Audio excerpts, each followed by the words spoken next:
Should be live.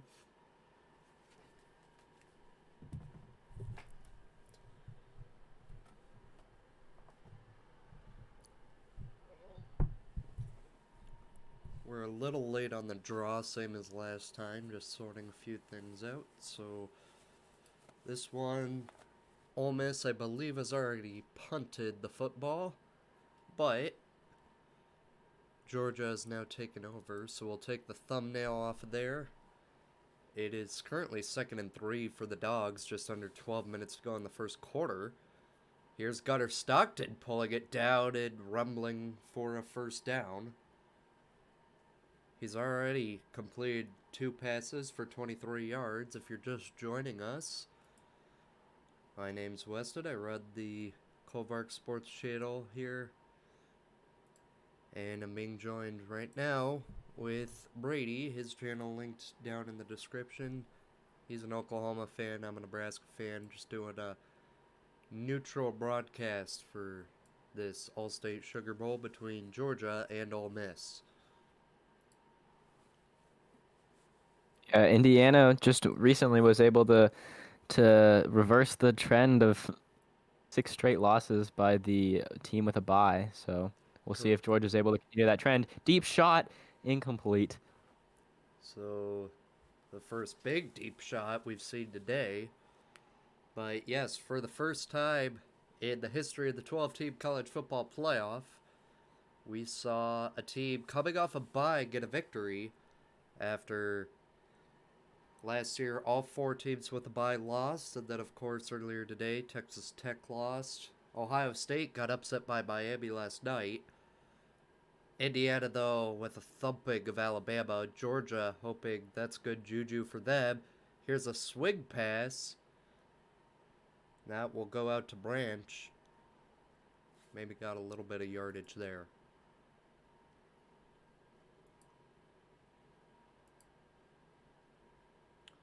So that'll bring up a 3rd down for Georgia. Still figuring a couple things out on the broadcast side, so just getting into the swing of things right now, but it's 3rd and 10 for the Dogs.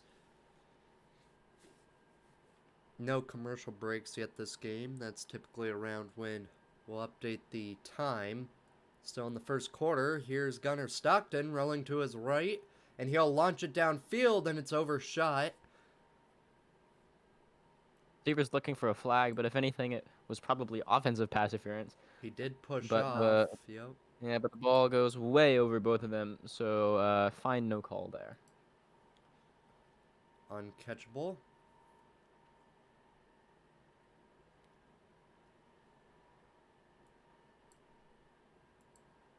And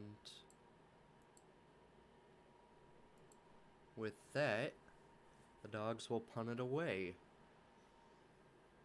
So 2 punts to start this game, and Georgia with a perfect punt. It'll be caught by one of their own special teamsmen right at the 2-yard line, and that'll be where Trinidad Chambliss and company have to strut out looking for the ball. Or excuse me, looking for a score. They'll have to go 98 yards. So great deal there for the Bulldogs, and ESPN will take a quick break. We will as well.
So, as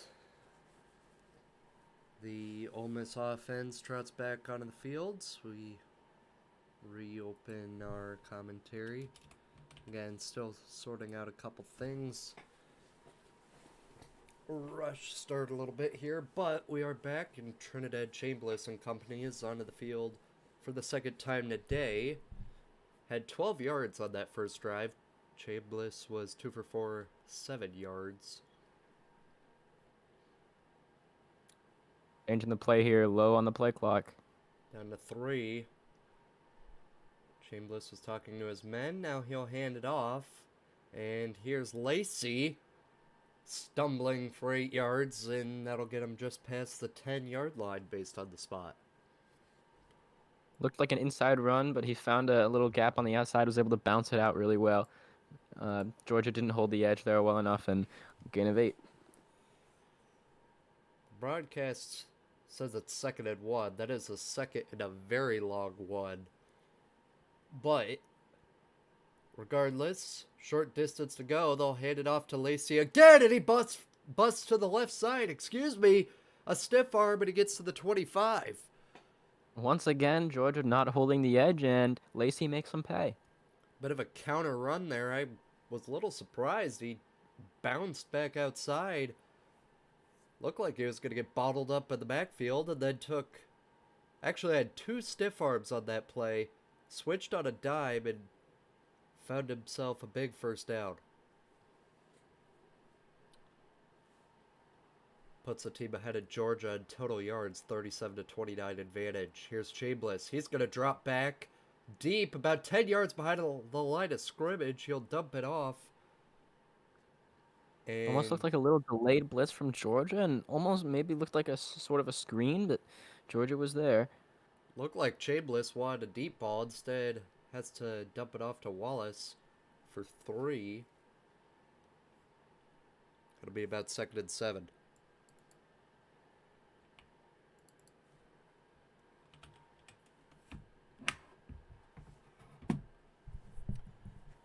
Here's Chambliss in the backfield, and again goes to the check down. And this time dragging defenders and getting the first down there, or so it seems, as Diggs. 7 yards there. And I think, yep, that will be good for a Ole Miss first down.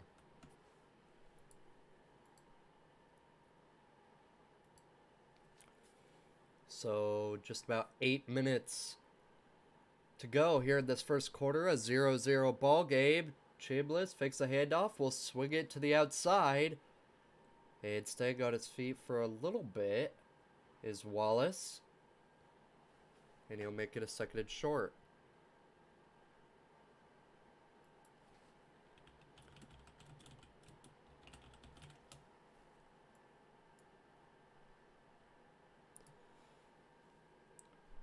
Here is 2nd and 3. Chambliss keeps it moving like a joystick. He finds his way past a couple defenders and gets himself a first down.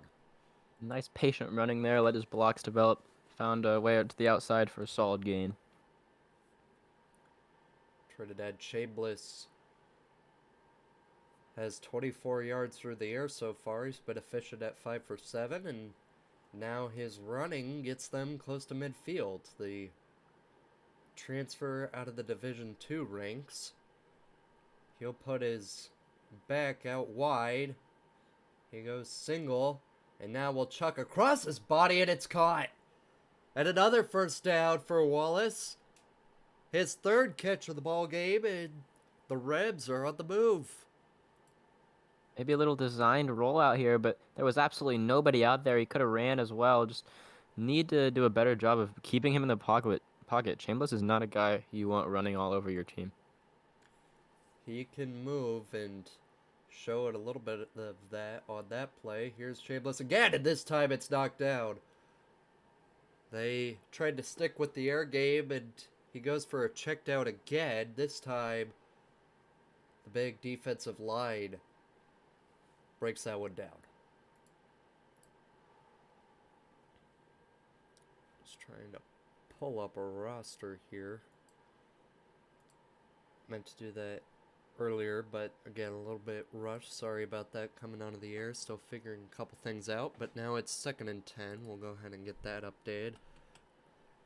Here's Chambliss, a handoff, and maybe getting 2 yards is Lacey. Keelan Lacey now breaking 30 yards on the ground so far today. It's 3rd and 8.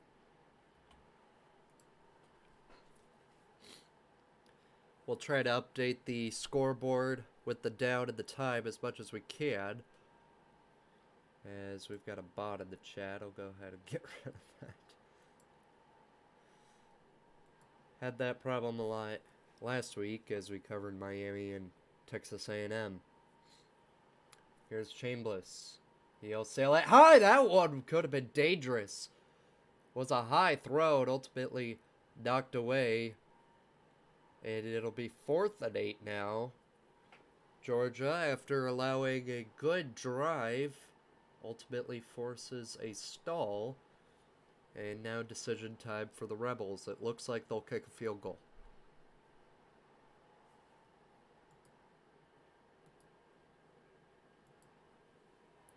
So this is a long one. 55 yards for Lucas Carneiro.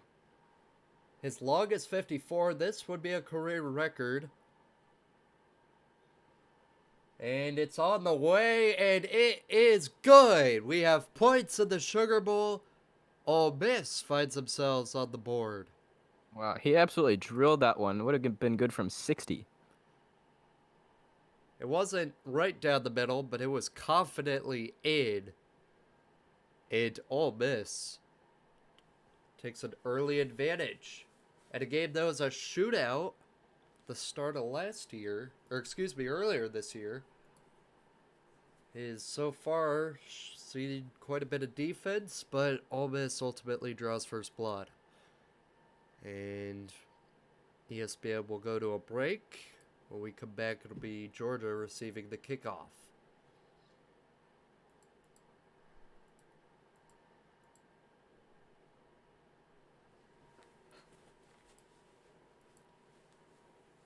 Thanks to everybody for stopping by. Hope everyone's having a good New Year's Day so far as we open 2026.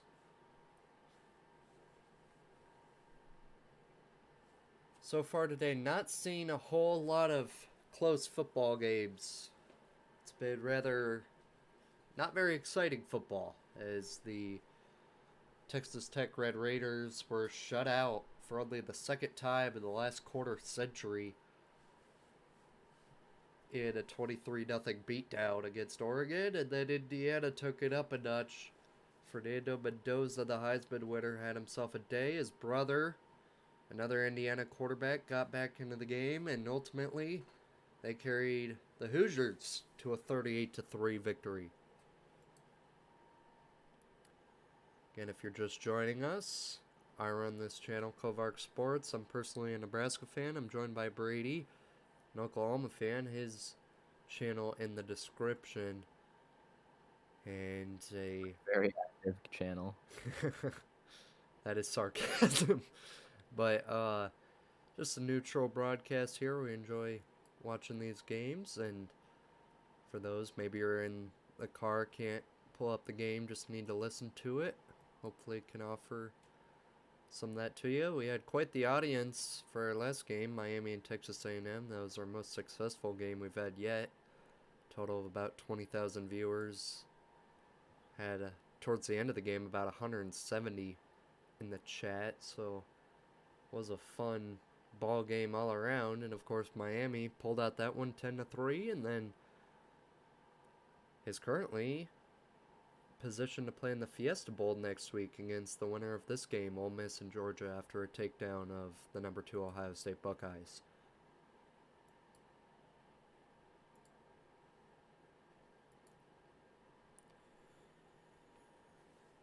The game at the Caesars Superdome in New Orleans, Georgia was here last year in a game that they got upset by the Notre Dame Fighting Irish. Ole Miss looking to take down the Dogs at the same venue And so far it's going well for them. 5:47 on the clock. We'll go ahead and update that. As Georgia will get the ball back and the Rebs will boot it away.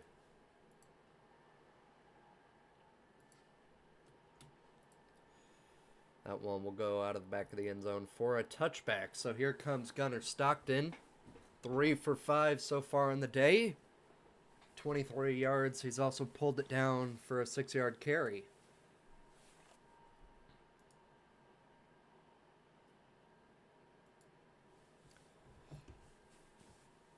So far, Delp on the outside has a 16-yard catch. That's been the most productive play of the day so far for the Bulldogs. Only their second drive of the game. It's still early here. Also just realized that our down needs to be corrected. We'll do that after this play as it's 1st and 10 Bulldogs at their own 25. Faking a handoff and swinging it outside. As that will be to Frazier. No, it'll go to Branch, excuse me. His second catch. First one that'll go for positive yardage. And it'll be 2nd and modest. About 8 yards to go.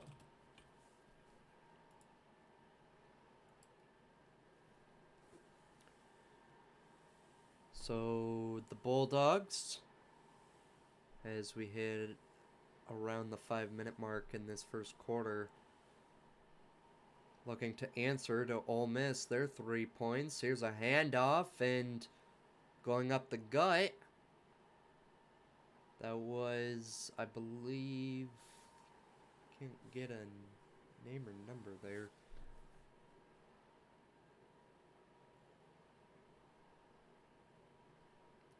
But it'll go for a good gain. Yeah, and still trying to pull some of this stuff up. A little behind here. We apologize for that. As we've got another bot in the chat. Trying to juggle a lot. Cover the scoreboard. Call the game.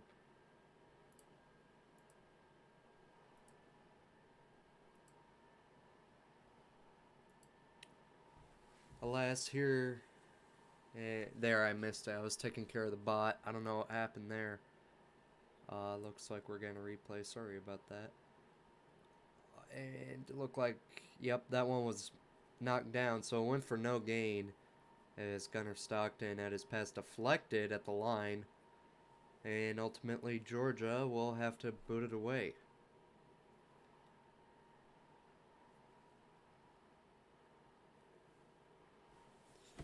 So their second punt of the night.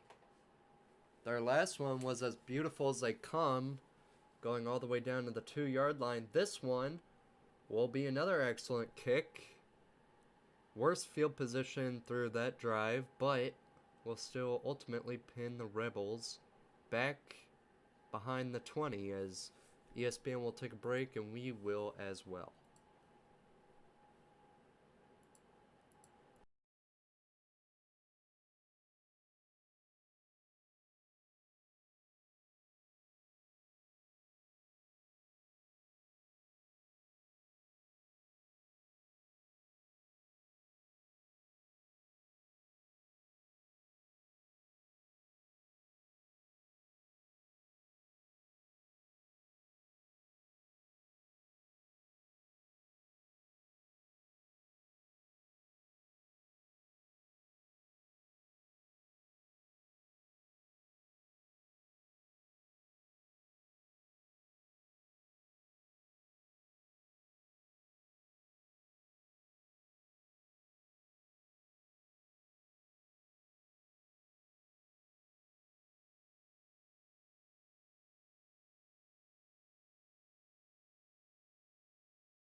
course, we return. Looking at a 1st and 10 for the Bulldogs as Ole Miss trots, or excuse me, for the Rebels, as Ole Miss trots out their team again. Here's Chambliss, and that one zipped to the outside. Was jarred loose at the last second, but I believe they'll ultimately call that one a catch. Go for about 8 yards there, we'll call it. And that'll bring out a 2nd and 5, I guess. A little bit of a weird vantage point here. Here's a handoff to Kewen Lacey, who will bust to the left side and get a 1st down. He's having a good day so far. 5 carries for 31 yards.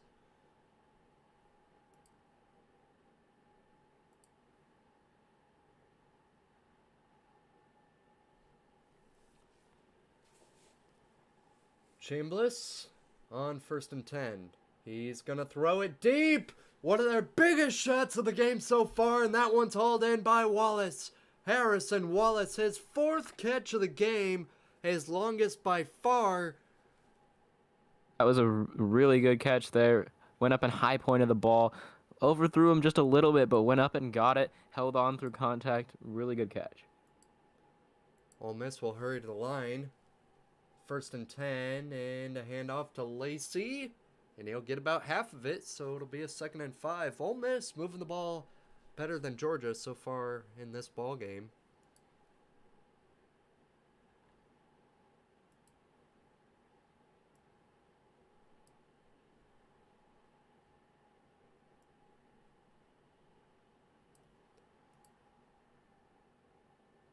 Second and 5 at the Georgia 39-yard line. And faking the handoff, going play action, going deep, and that one just off the fingertips. Almost brought that one in with one hand. That was almost a brilliant catch on the far sideline. Ultimately falls harmlessly to the ground. A little bit of hand fighting there, and yeah, he really tried to go up and grab that with one hand.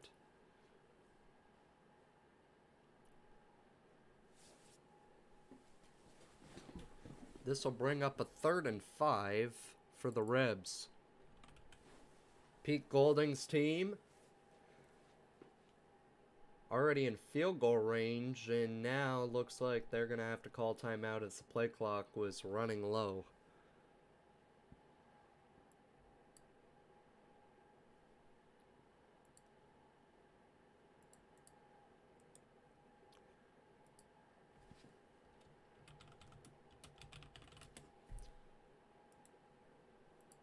And of course, ESPN will take this as another chance to go to the break. So we'll take this opportunity to talk about what will come next for the winner of this game. As here's another, first we'll put this bot out of our misery. So the winner of this game is what's awaiting the Miami Hurricanes, who just pulled off their biggest win since defeating Nebraska in the 2001 National Championship game. They knock off the Buckeyes in the Cotton Bowl. I believe Ohio State has made 3 straight Cotton Bowls, losing to Mizzou in 2023, 14-3, beating Texas last year by a score of 28-14 in the college football playoff semifinals, and then losing this year in the quarterfinals the hands of the Miami Hurricanes. I guess, I don't know how much you personally saw with that game. I know a lot going on with New Year's Eve, but, I mean, Miami looked really solid and like a team that could go far in this playoff. Yeah, it was a game that at some points was close score-wise, but never really felt close. Miami's defense just dominant all day. Ohio State got it going a little bit in the second half, but you really felt like they were playing from behind from the first snap. Not something you would expect in a 2-versus-10 matchup at a neutral site, but got to give it to the Hurricanes. They've now pulled off 2 huge back-to-back wins And they are just a couple games away from securing their first national title in the last roughly quarter century.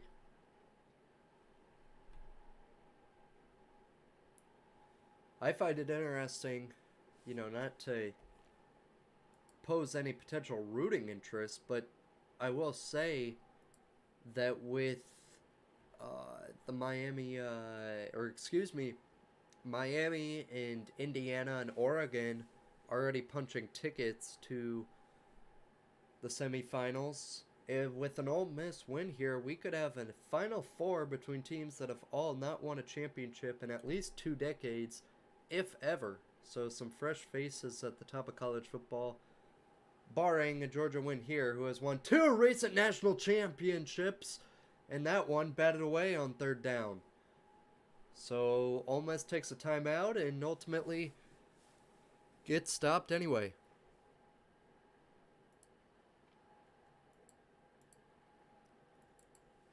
That one, the defensive line just being bigger and getting in the way of Trinidad Chambliss's pass. It'll fall to the ground. And now, the second field goal attempt of the ball game. Ole Miss already up 3-0. This from 56. He just hit one from 55 for a career long. Carneiro, this one trailing back, and it's good. Back-to-back career longs for Carneiro. Just another one with a lot of space. I don't know if it's a windy day or if he is just raising his draft stock today. I'm not really sure. This is definitely Doesn't look like there's no tags on the uprights. Can't really tell what the wind is doing. I assume you're joking there with it being in a dome. But alas,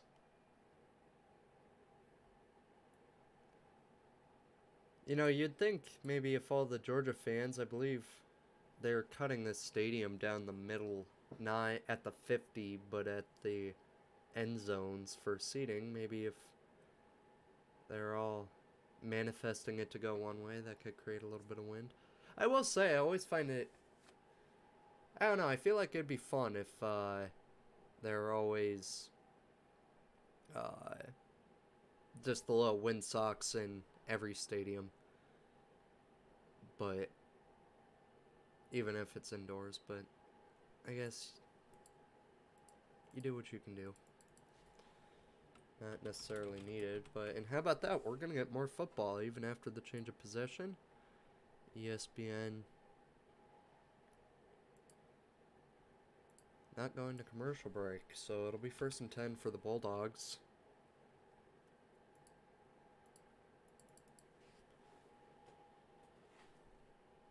With 2:13 left in the first quarter.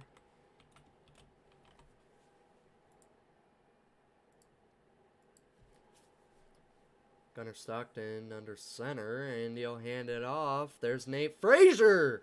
He lowers his shoulder and finds 13 to 14 yards, and it'll be an automatic 1st down. Not like from a penalty, but just automatic as it goes for the Georgia offense.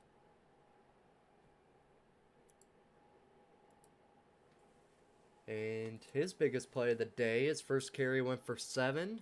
That one for 12 to 13. 1st down Dogs. Stockton puts his receiver to his right in motion, bunches the formation, and they'll hand it off again. It'll be Frazier again. And he will find himself another modest gain.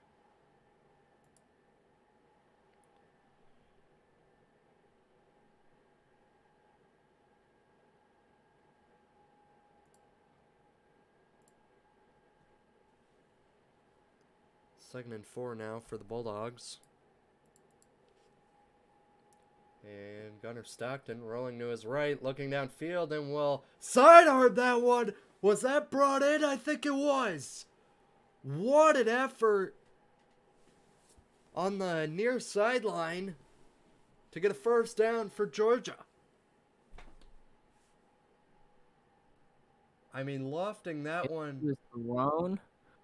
Just a nice fingertip throw, fingertip catch.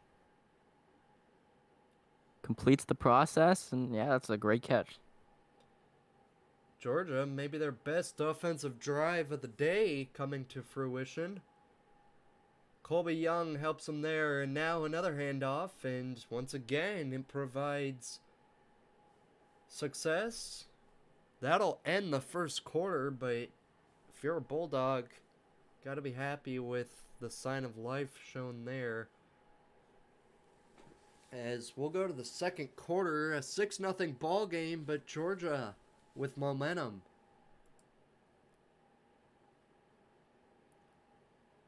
At the Allstate Sugar Bowl.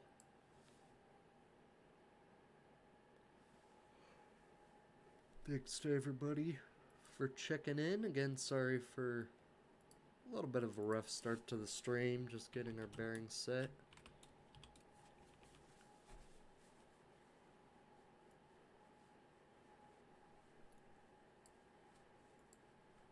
So far, been a fun game as Ole Miss scored some points. That's more points than we got in the first half of the last game we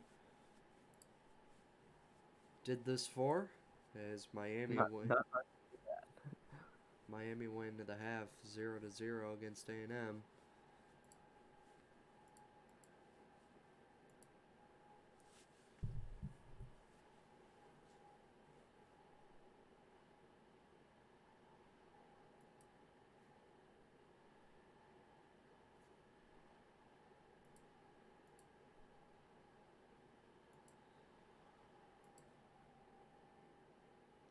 So in the last game, we had background noise with the live stadium audio, and haven't been able to pull that up for this game, so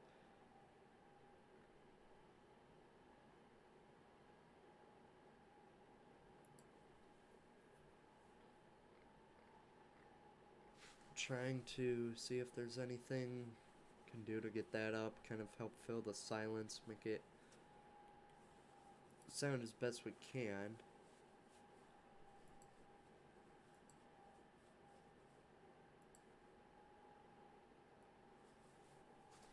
Still, thanks to everybody who's tuned in with us. If you're just joining us, I run this Colvark Sports channel. I'm joined with my friend Brady. His channel, Hi there. albeit dormant, linked in the description. Oh, Nebraska. there's some classics on that channel. Pretty old, but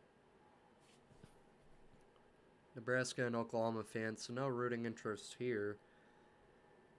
The SEC is going to win regardless, so I guess that'll be a rare W for your conference. But, Yeah. Big Ten has fared very well in both seasons so far. I believe a 9-4 record. So it's been quite successful. And Pete Golding, the head man for the Ole Miss Rebels, he, in only his second career game coaching, had no problems with number 11 Tulane in the first round. And again,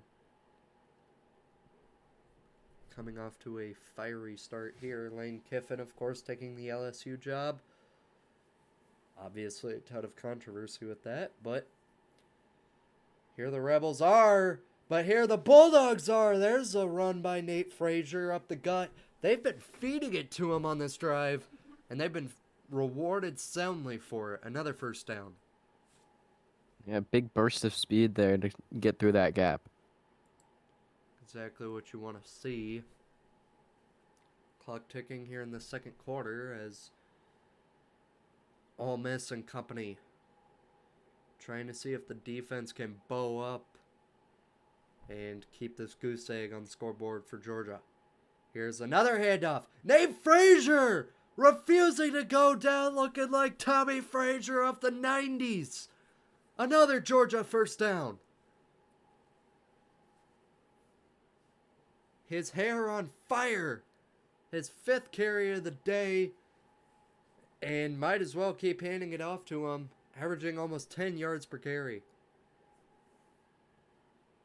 Actually, with the updated stats, he is averaging 10 yards per carry. 5 carries, 50 yards. That being as long of 16. A powerful run up the middle. First down, faking the handoff, and then a pump fake. And Gunnar Stockton heading for the end zone. Touchdown, Georgia. And pending the extra point, we're going to have a really funny score. I am this close to taking you off of my channel. As this will be a 6-6 ball game for the time being. And again, pending the extra point. 13:37 on the clock, so we'll go ahead and update that. And this is already the most points scored by a losing team today. The extra point is good. So, losing teams today in the college football playoff have scored a combined 3 points between Alabama and Texas Tech. Georgia and Ole Miss, 7-6 right now. So, whoever loses, even if they don't score again, will have at least outscored the Red Raiders and Crimson Tide combined.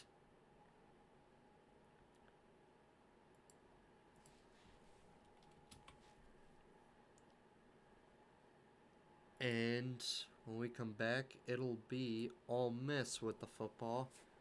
And I really wish right about now there was a way I could flip who's on what side of the scoreboard. But again, I made these graphics earlier today, so too late to change any of that. But for any of our viewers that might be 5 years old, there you go. Again, I legally He acts like he doesn't find it funny. legally the stream for people, not kids. But if you're just joining us, appreciate you. It's so far been a pretty good game. Probably on track, or at least so far, the best game of this quarterfinal round. I'd say the Miami-Ohio State game was pretty good, but then we had 2 duds today. I would say that in the first round, Miami A&M, that was a really solid game. Oregon James Madison was actually, if you watch the full game, it had some good football in it, especially in the second half. The teams went back and forth.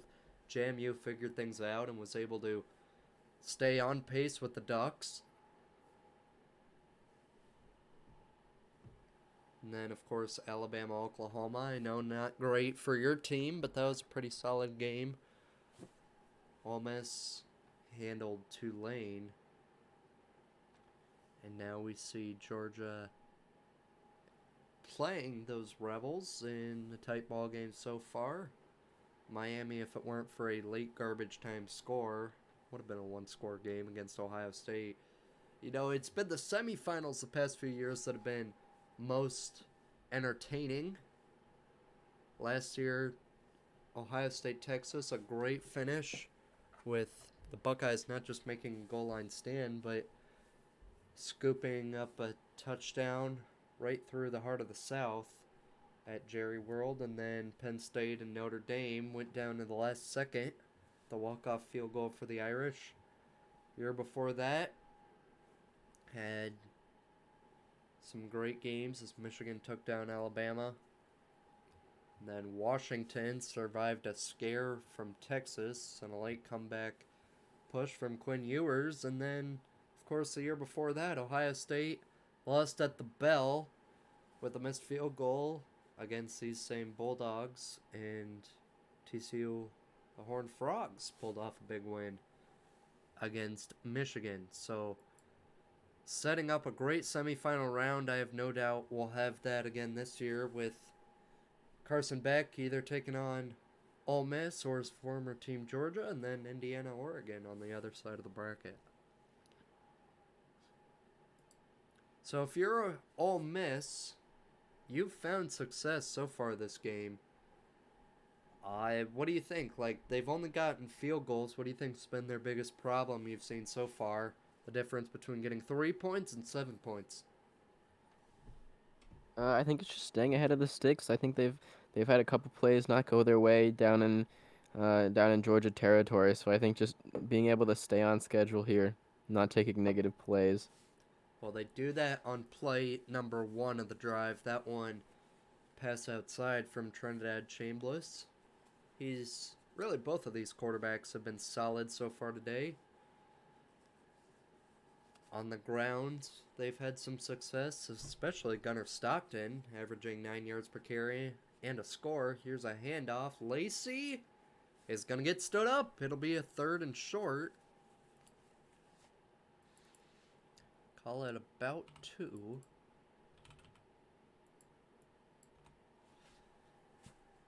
And again, the down, the time, those are kind of just rough for ballparking the game for anybody coming back to rewatch.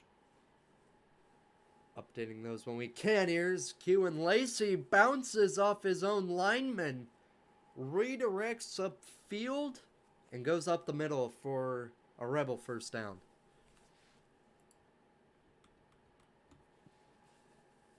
And Kirby Smart, irate about something. He's trying to, I think, a personnel issue on the field for Georgia. He was barking at his men. But a high snap. Chambliss corrals it, then throws it downfield and right into the breadbasket. That one is caught down the far sideline. Ole Miss gets a spark and a 1-point ball game. Disaster play for Ole Miss turns into their biggest play of the day. He had to catch that snap with one hand off his right shoulder. But DeJon Stribling gets his second catch of the ball game. His first one went for 5. That one went for about 7 times that. All the way down to the Georgia 25. Putting a man in motion and faking the handoff. Chambliss finds a receiver, breaks free. Flags fly as he gets another couple yards after the missed tackle. I think that's going to be a face mask. Going to be half the distance of the goal. Going to be goal to go for Ole Miss. So we'll see what Jeff Cervinski, the referee, has to say on this one. But again, I believe you're correct. That one likely face mask. And that is indeed what the call is. It'll go against Georgia. And that one, they're showing the replay, and it's pretty clear. Remarkable for the receiver, Harrison Wallace, to stay on his feet through that and actually fight for some extra yards that'll then be aided by the penalty. And again, as you said, 1st and goal for Ole Miss. They are moving the ball quickly after the Georgia touchdown.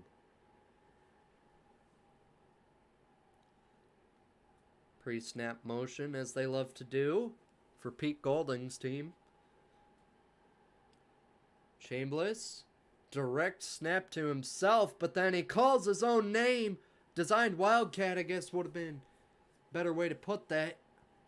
It is successful, and we'll get them down to about the 3-yard line. The way I saw the QB power to the left, bounced it outside. Got another solid game. We saw a lot of direct snaps earlier today in the first 2 playoff games, and so just the way that the line responded there, that's what I thought I saw happen, but it was Chambliss, and they actually just dialed up some quarterback wildcats. 2nd and goal, 3 yards away, and Chambliss will throw off the hands of Harrison Wallace and incomplete. 3rd and goal. Threw it a bit too far in front of him there, but it did hit his hands. Probably a play the receiver needs to make, but also needs to be a better throw. That one, they say every time it hits the receiver's hands, you should catch it. But again, that one, he had to go and reach for it. Not his best work off the quick check down. A little bit of a bubble screen action did not warrant yards. Chambliss on 3rd and goal. Rolling to his right, needing it here. Fires into the end zone. Touchdown, Ole Miss. Instant response. Exactly what the doctor ordered. The tight end, Lucas, his first catch of the ball game is fruitful. Ole Miss back on the board.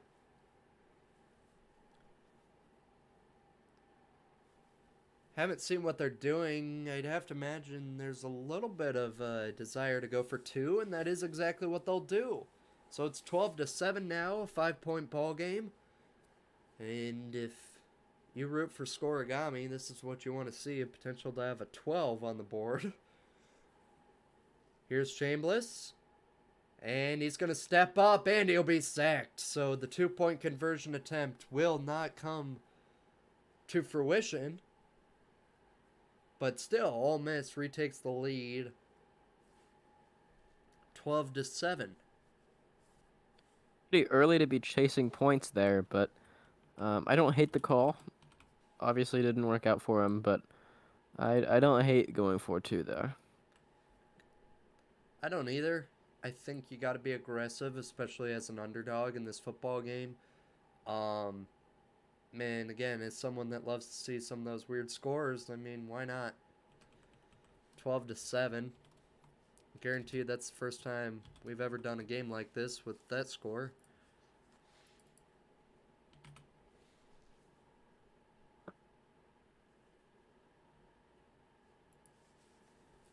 As Georgia will get the ball back with 10:33 to go in the second quarter.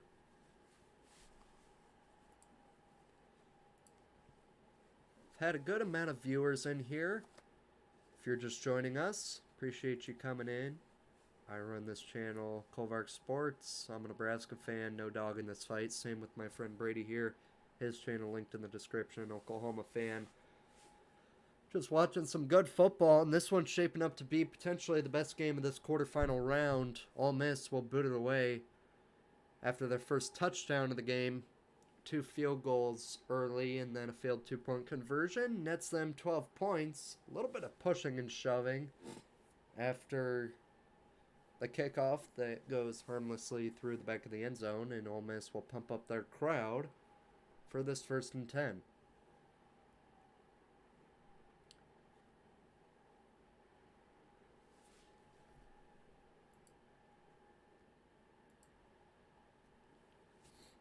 As someone without any audio on, I'm not sure if you do. I can't tell if they're going to break right now or if we're going to see some more football. No. Looks like we're going to transition right into the Georgia offense. Here's Nate Frazier feeding the hot hand. He'll churn his legs for extra yardage after contact. And get 6 yards, so 2nd and 4 for the Dogs. Boy, has he been something early. 6 rushes for 56 yards, just over 9 yards per carry, and a big factor in that previous touchdown drive.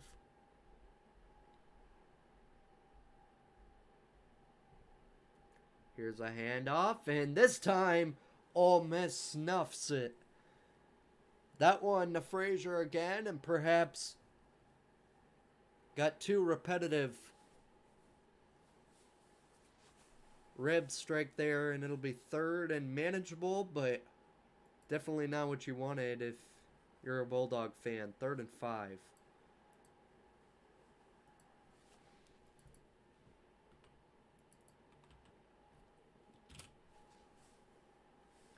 They're 0 for 2 on third down today. They would like to make that 1 for 3. This is potentially a big play in their own territory. A handoff, and this time they convert. That one to, I believe, Chancey Bowens. Actually, that's going to be a new running back for Georgia. Let's see how this stat sheet updates. And that will be to Cash Jones. So he gets an 8-yard carry. His first call of the ball game. Again, Nate Frazier, the bell cow of this team. But when you're a team like Georgia, you've got guys up and down the roster that can make plays. As this time they'll go back to Bowens, and he's going to lose a yard. 2nd and 11 now. And Banks for Ole Miss gets a tackle.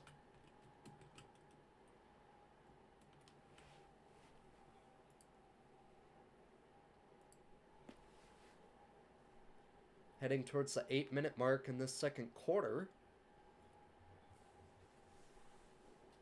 Pete Golding, I believe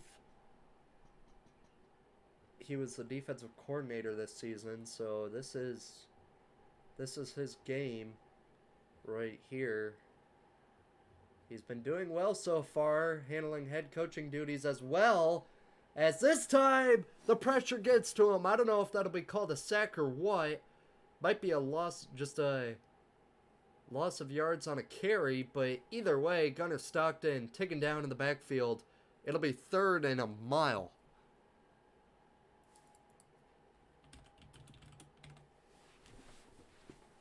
He pulled it down, so I don't know if they're going to call that a rush or Andy rolled out to his right side, so they might just call that a negative running play.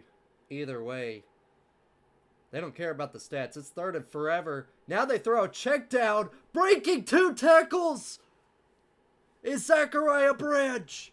We called his name early. He was not doing a whole lot. 2 catches for 2 yards. That play goes for 15. And Georgia with the first down.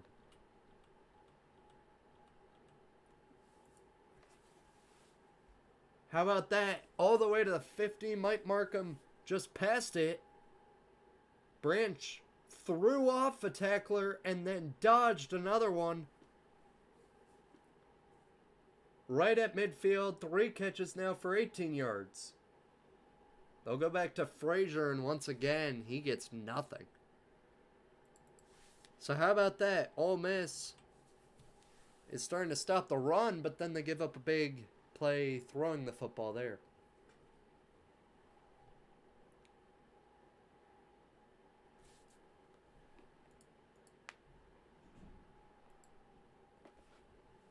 Second and 9 now. I guess they will give him a yard. Either way, behind schedule for Georgia. Stockton puts his man in one of his men in motion out wide, and now Frazier, another check down, and this time he rumbles free. Now they're going to the short pass game, and boy is it working.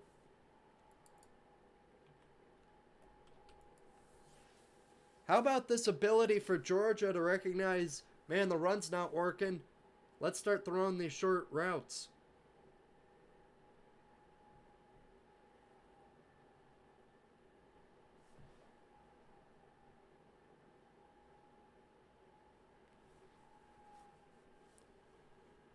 Beautiful play there. And now the Dogs are back in business and looking a little bit more like that shootout we saw earlier this season. Here's a handoff, and this time it gets snuffed down. So what do you make of that? Looking at how Georgia, their run game, not doing so well now, but Ole Miss giving up big pass plays. Yeah, it's really interesting. I think the run game has been good previously in this game.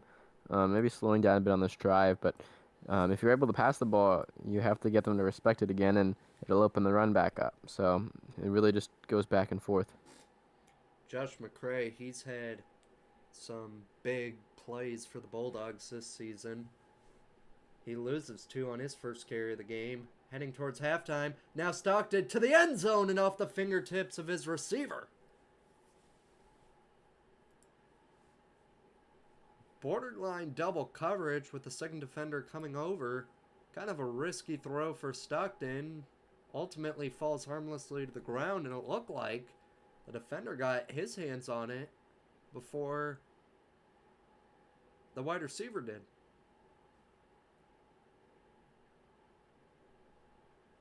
Stockton, 7 for 10, 77 yards.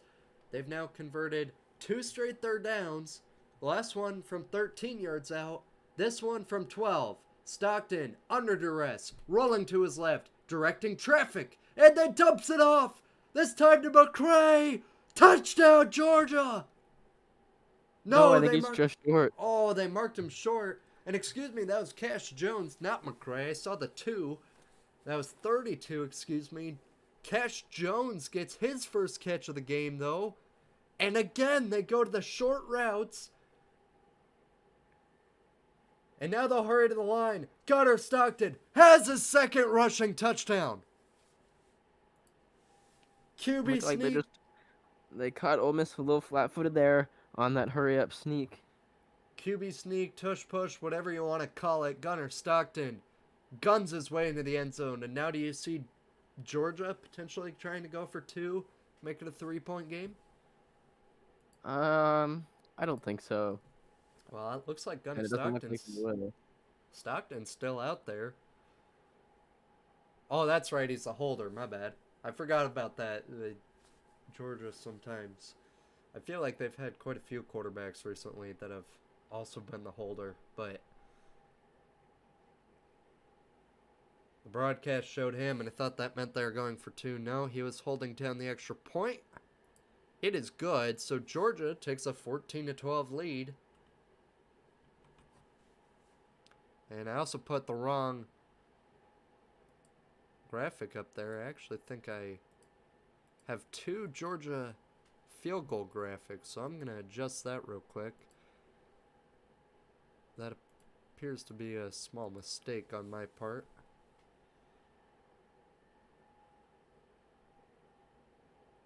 Not perfect.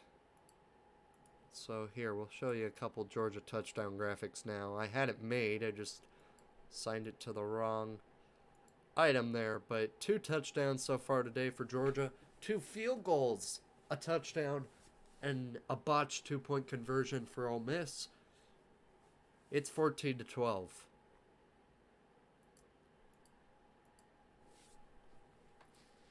So now with 4:05 to go in this half, how aggressive do you play this if you're Ole Miss? I mean, they have an electric offense. It looks like you're going to need to score to keep up in this game. I'd get pretty aggressive. Score they did in their first matchup in Athens as Georgia took down the Rebels 40-35.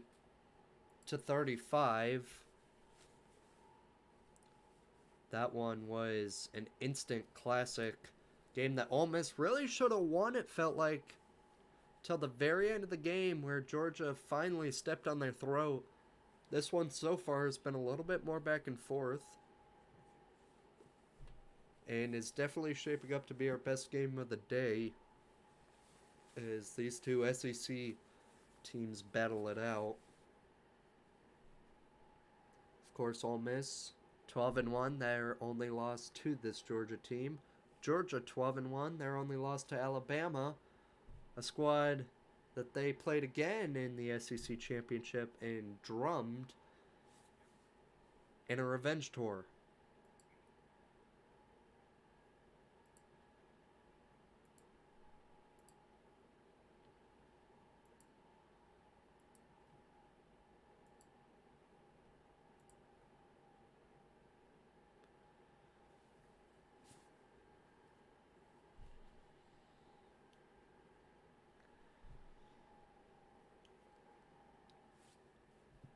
Again, was hoping to get some background audio for this game, just like we did for the last game we did, Miami and Texas A&M, but Haven't been able to find anything so far for this one, so sorry, I guess maybe not as pleasing audio-wise, but we'll see. At halftime, we'll take a break, and I'll try and figure some stuff out on the back end. Meanwhile, some shots of the crowd. Looks like it filled up at the Sugar Bowl. Same with the Rose Bowl earlier today.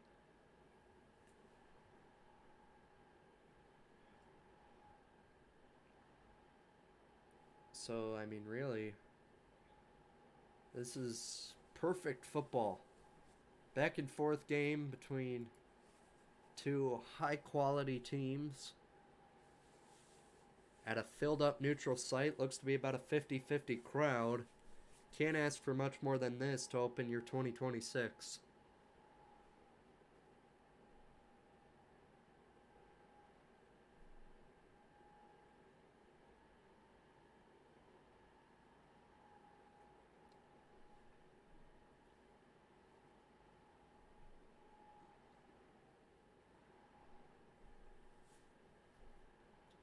Thanks to everybody who's checked in for this one.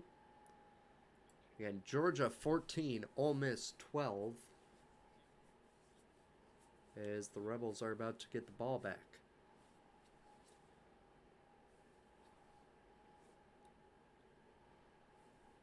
These teams, if you want to know how even this game has really been so far, Georgia 187 yards, Ole Miss 181. This has been a tight game so far, and we expected nothing less after Georgia won this ball game by 5 in the regular season. Of course, that one in Athens, and, you know, some people say home field advantage, about worth 3 to 4 points. So now on a neutral site, you'd really expect this to be quite the ball game, and that it has. Dogs with the 2-point advantage, and I saw an interesting stat. This is the first time in the history of the 12-team playoff we've had a quarterfinal game where both teams have led at some point in the contest. And again, still not even at the 2-minute warning here in the second quarter. Here's Chambliss on first down and a handoff, and Keelan Lacey. He trying to replicate Nate Frazier's excellent day running so far. Oh! Gets off to a great start. And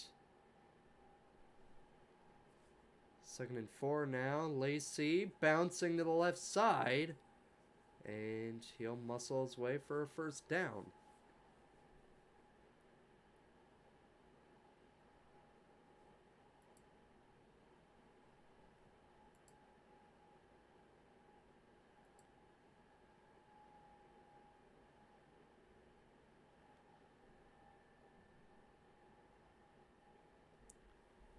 So 1st and 10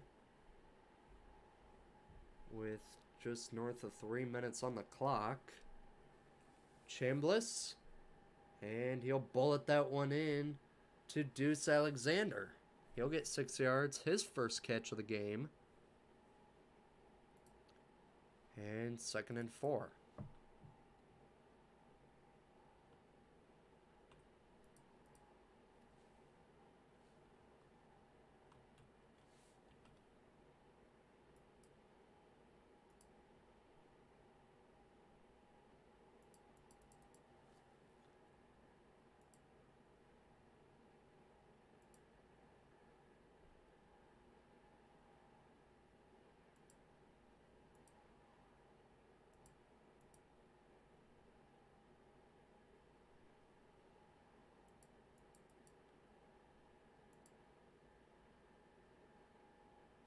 So 2nd and 4. Now a handoff. Lacey lost the ball. That one's on the ground and heading the other way for a Georgia touchdown. My stream all of a sudden froze. I was sitting here trying to figure out what the heck happened. I think I'm a little behind now. And I guess I thought he might have been down. I guess they're saying that's a Georgia touchdown. So that was sudden. Yeah, you're definitely a little behind. I've been sitting paused on my screen for about a full 2 minutes waiting for you to get to that play. That is weird. We were right on the same mark for this whole game. All right, so I guess it let me jump ahead, and now I'm at commercial break. So I guess I'm live again. I'm not sure what that was. That was strange, but ultimately, Georgia, I believe that actually got called back. I'm not sure what happened there. Um, yes, that Dalen Everett recovered the fumble from Keelan Lacey and returned it for a score, and then they made the extra point. So 21-0. I am flabbergasted about how that happened. So again, sorry, this has not been as smooth of a stream as last week, but there, 21-12, Georgia. As that took forever. I heard you make a noise and I was confused, and then 3 minutes later, I guess I finally see it. But I think we're about synced up now. So I didn't even touch anything. I don't know how that took so long to get to that point, but boy, I mean, dissecting the play, that is massive for Georgia. I mean, my goodness.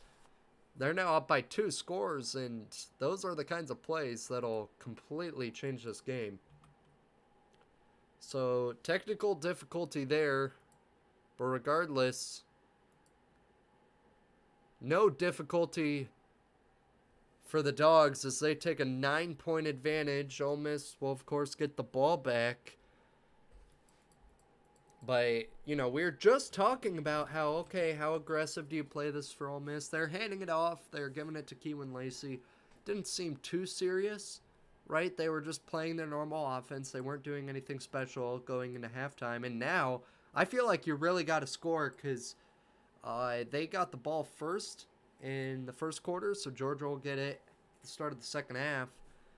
And, of course, going back to that first drive for Ole Miss, it was a punt. So, I mean, really, I feel like you got to get points here because if you don't, if it's a 2-score game like this going into halftime, Georgia is going to be in a really great spot to get the ball out of the half and put their foot on Ole Miss's throat and really take this game by the horns. But I just came back from commercial break, so Yeah, we should be synced up now. all right, that was weird. I Yeah. don't. Not sure what happened there, but alas, the situation 21-12. Georgia will be kicking off, and just a huge mistake for Ole Miss. Keelan Lacey coughing it up, and then Georgia ending up cashing it in for points. So 2:34 on the clock. Now I pose the question to you: how aggressive do you play this for Ole Miss? Well, now I think you maybe have to play even more aggressive. Um, I really think you need some sort of points on this drive. Yeah, I totally agree. Again, down by 9, you can't be down 2 scores going in a break against Kirby Smart and this team. So again, Ole Miss at their own 25, 2:34 to go.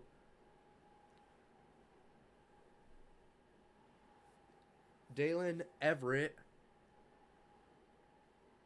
with the first Georgia defensive touchdown this season. They're in their 14th game, and he has been a big-time playmaker. He had an interception against Alabama in the SEC championship, so the second time they played. And now with that scoop and score to put the Dogs up 21-12. Big plays like that are what make the difference at this point in the season, and boy, did it ever for Georgia as they're now up 2 scores, and Glenn Schumann and his defensive unit gotta be feeling good right now.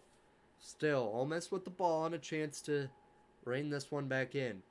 1st and 10 for Chambliss with back on his right. He will fake the give to Lacey. Chambliss with time to throw. Winds it up and falling incomplete. Would have been, if it had been caught, it would have put Ole Miss in plus territory. Just sailed over his defender's head. 2nd down.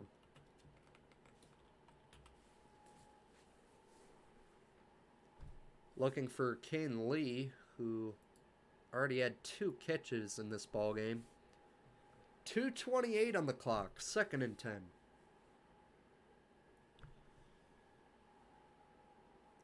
Chambliss isolated in the backfield, now putting Lacey in motion, faking the jet sweep to him. And he'll zip it out to Deuce Alexander.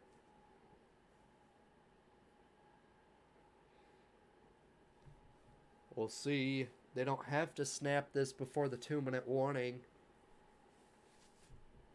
3rd and 3. And it looks like Ole Miss is going to be content taking this one to the break. So, when we come back, not halftime break, but 2-minute break, it'll be a 3rd and 3 in a critical situation down by 9.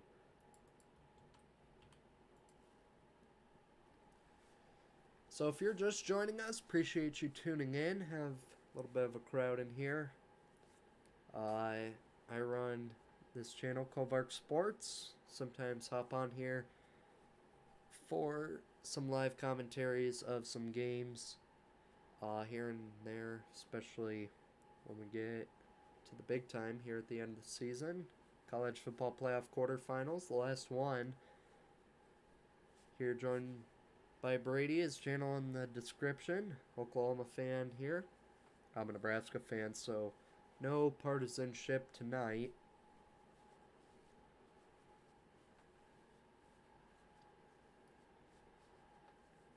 Again, lots of points so far compared to what we have seen in this playoff. I mean, 21-12, that's 33 points. We saw 13 in the last game we did for Miami and Texas A&M last week. But then, not just that, I mean, you look at the just lay of the land. It was, I believe, 6-0.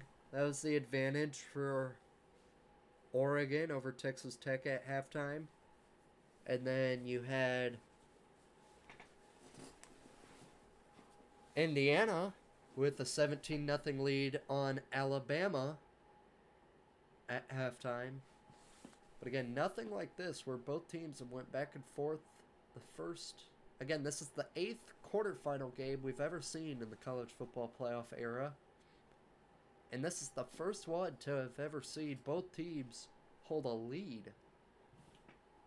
Ole Miss jumped out to a 6-0 advantage with 2 field goals.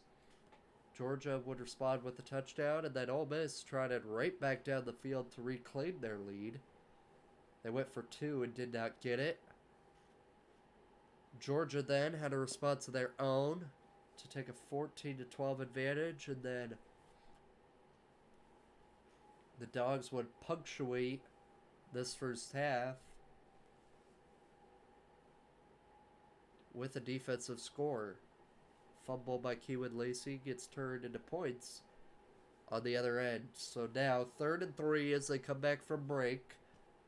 Down by 9 and really needing a score to keep this game manageable for an Ole Miss team trying to pull off another upset in this CFP quarterfinal round. Chambliss, motion on the near side. And now we'll bring Winston Watkins back toward him. Takes a snap. And we'll fire it. It's dropped. Oh my goodness. Looked like a slant route with room to run. Would have gotten to at least midfield, if not a whole lot more. Looks to have been a little bit off target from Trinidad Chambliss, but regardless, gotta haul that one in if you're a receiver. It was behind him, but still hit him in the hands and Pete Golding and his team are going to have to punt it back away. I think we'll look back on that play if this one ends up getting out of hand after halftime. We'll look back on that and maybe that could have been a swing play that would have let Ole Miss get points here, especially if Georgia is able to get some points before the half. I mean, I feel like that would have been a big momentum play, at least 20 yards and a first down for an offense trying to refine its identity after the scoop and score by Georgia. They had control of this game early, and now it's firmly in possession of the Dogs. UGA now with the ball, and this is really an opportunity to double up, so to speak. I mean, think about it. They could score here before halftime with all 3 timeouts, and then they get the ball after the break. 150 yards on their last 2 drives offensively. Gunnar Stockton with 2 rushing touchdowns, and now he'll pull it down himself and then feel the pain as Eccles on the D line gets to him. That could Seems be like Georgia's slowing down here. Okay, with going to the half with a 2-possession lead, but if they were able to score touchdowns on both drives here, back to back, they could all of a sudden have a 3 or 4 possession lead. I'd say the game would be practically over at that point. I mean, it is critical for Ole Miss to at least hold Georgia to, I guess, a field goal here, but, you know, the Dogs probably were hoping for a touchdown, now behind schedule, and they're draining this play clock all the way down as that one is zipped down and will maybe reclaim the yardage lost on the sack. And now Ole Miss will use a timeout, so it looks like they maybe will have a chance if they're able to get this back, a short punt, maybe have a chance at a field goal. So Ole Miss, with 1 timeout left, 58 seconds on this clock.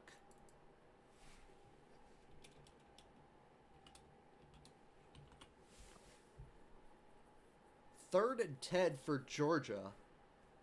And I agree with you. I think this is... We just talked about that previous swing play, right, with the drop. I guarantee you that offense after that really wants to get back out there before the break. And their defense could give them that opportunity by pitching a 3 and out on this play. I think that this is a really critical play as it gives Ole Miss an opportunity to potentially remedy what was a lost opportunity about 3 minutes ago.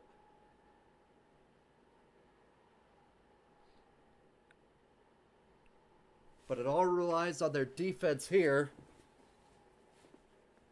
Gunnar Stockton, what can he do with the football in his hands? Will they play conservative? And they will. It's a handoff, and it won't go for much. Maybe 2 yards, but it's 4th and 8.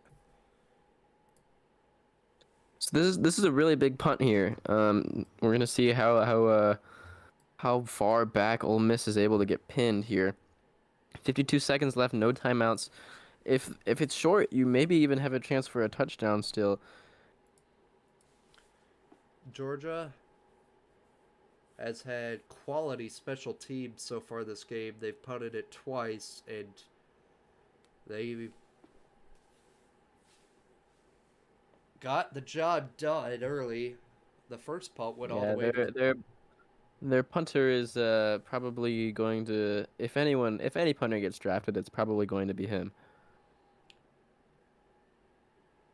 Gotta say, Brett Thorson, averaging 45 yards per punt so far today, and he got both of them inside the 20 from long range. And we're in a dome, so expect this one to maybe go 50 plus. No wind at plays. First one went all the way to the 2.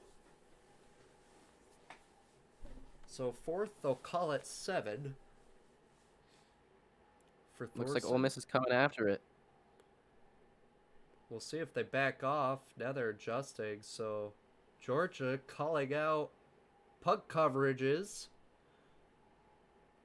And they do go after it. And great effort to get it away quickly. And a booming punt, just as we talked about, that'll pin Ole Miss back at their own 26-yard line. And that was a 54-yarder, so that's a big momentum shift there. Really great punt, and touchdown might be out of the question now. Could still see with no timeouts. Georgia has all three, by the way. What the Rebels can put together here. Trinidad Chambliss on the day, 2 carries for 8 yards, not doing a whole lot with his legs. He's been modest through the air, 14 for 23, a buck 36 yardage wise, and a touchdown to boot, no picks. But again, that critical fumble by Keywood Lacey that was returned for a UGA score. The first play of the drive and a check down. I might have seen that wrong. It almost looked like it was batted down at the line, but still caught there. Caleb Odom, his first catch of the game. Chambliss. And there, another crosser route and a big hit on the back end. Caden Lee. A small man, and now with 23 seconds on the clock, a flag comes in, and that's what I was wondering. Are they going to throw targeting on this play?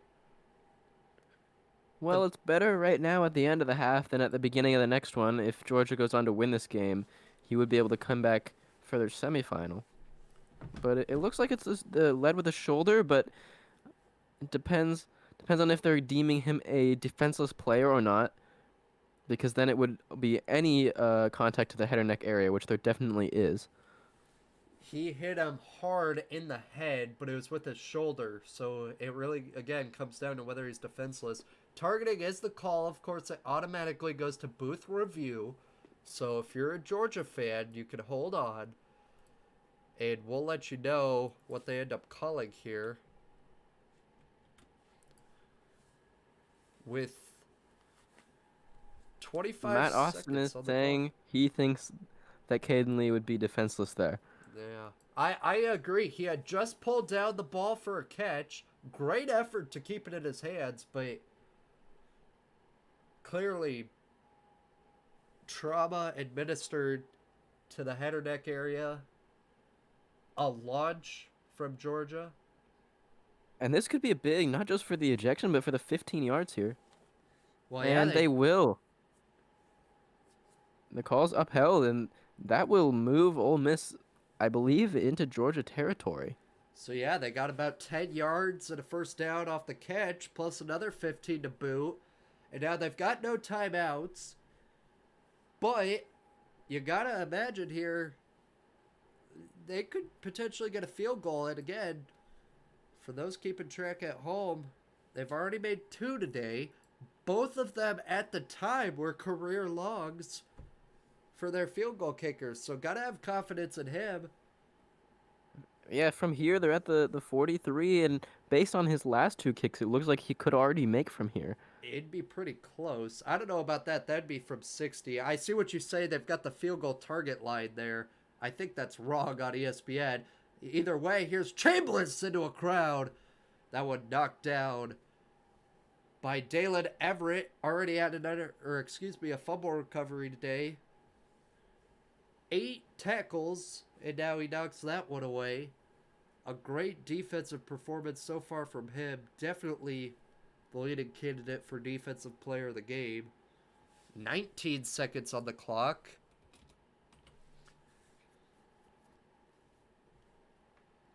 I would say you want to at least pick up a first down to feel confident that you could get a field goal. But again, that'd make it a 1-score game. That could be the goal. Chambliss, and again dropped! Caleb... Kenny Odom. Yeah, the UTEP transfer. Goes for the body catch there and just goes straight through his hands. That is brutal. Right through his hands. Now again, that one, I believe that was past the first down line. So that would have stopped the clock. Man, that really would have put them in field goal range. Now it's 3rd and 10. You can't spike the ball or anything because it would be 4th down if you're short of the line to gain. This has got to be a first down for Ole Miss.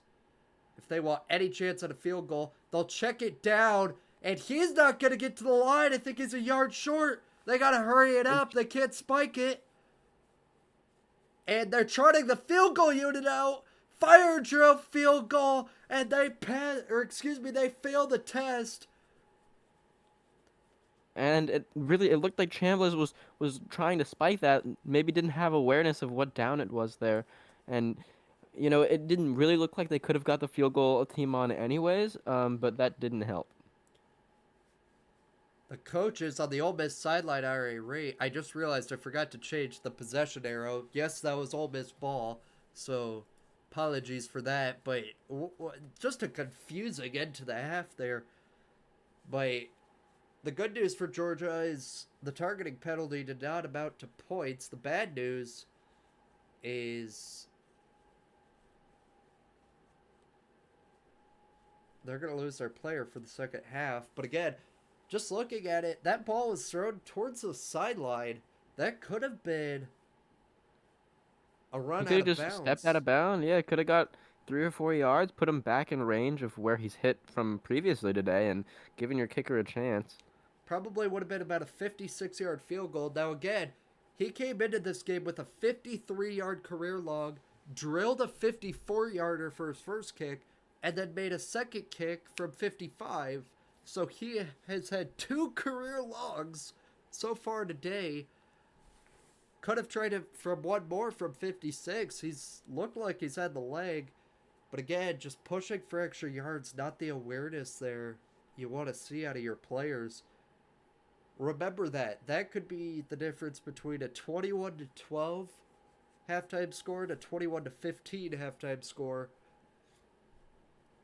A huge break for Georgia to not even get a field goal attempt off. And agony for Ole Miss is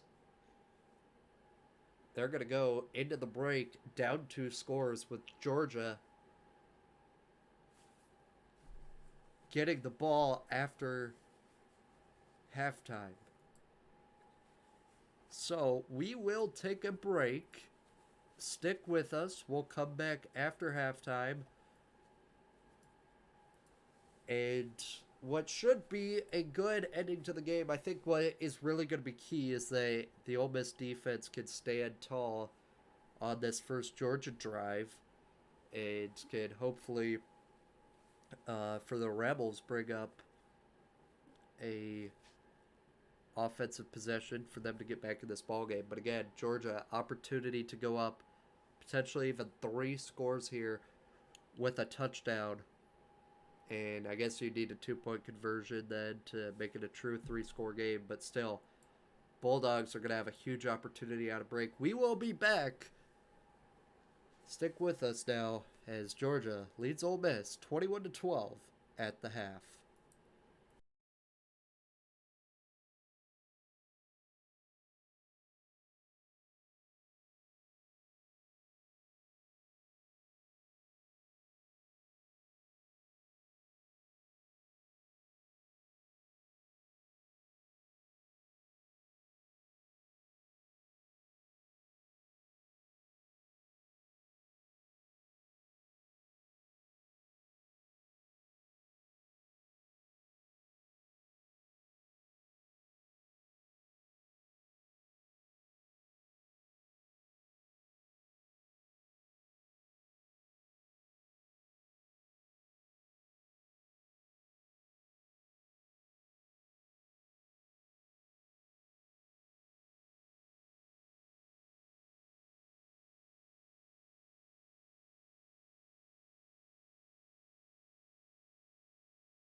All right, welcome back from the half.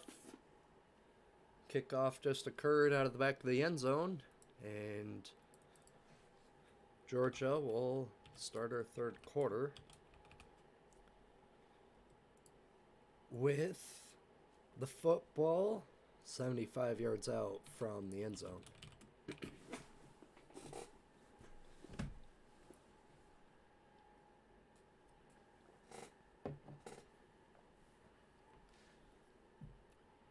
So to kick things off, it'll be Gunnar Stockton under center.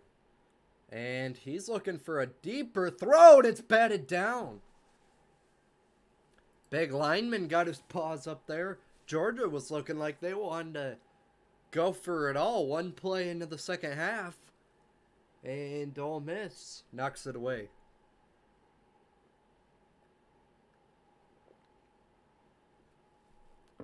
ESPN displaying the miscues by Ole Miss tonight. 4 drops, their most in a game this season in just the first half.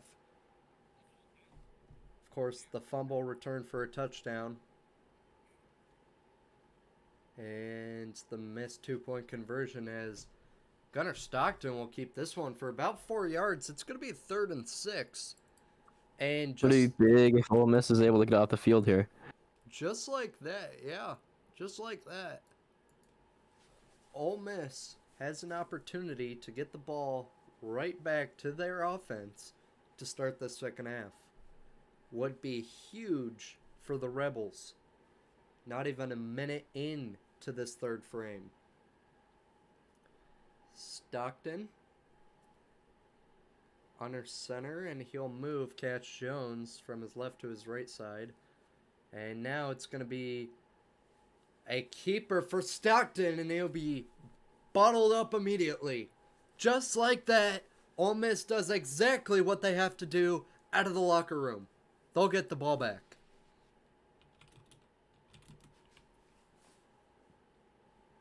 Really interesting play call there. The tackles from Ole Miss really did a good job plugging that one up. So it'll be another punt. I really don't Georgia. like the play call. I mean, Georgia is a team that can run the ball.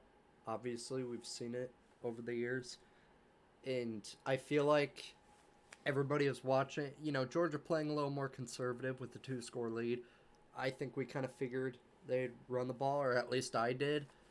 But having no sort of curiosities there, just straight up the gut from Gunnar Stockton, I don't like that play call. I think Ole Miss was going to sniff that out from a mile away. Well, it looked like they had some sort of fake pitch going out to the right with the running back, but I mean, Stockton never looked at him. He just kind of ran forward. There was no real play design there. It just felt like they tucked it under and ran forward. And, I mean, really, I don't know. I feel like Georgia really threw that opportunity away. If you're Ole Miss, you'll take it. 13:24 on the clock. Plenty of game left. And just like that, their miscue of not getting a field goal off at the end of the first half, well, they've got the ball right back and a chance to remedy that. Here's Chambliss. And he'll fake the handoff, throwing it deep, back shoulder catch, and brought in. Dejon Stribling, he had a huge 39-yard reception earlier. There's his 3rd catch of the ball game. Puts him at 63 yards. A 19-yard grab for Stribling, number 1. Ole Miss sporting this all-white look with the cloudy gray helmets.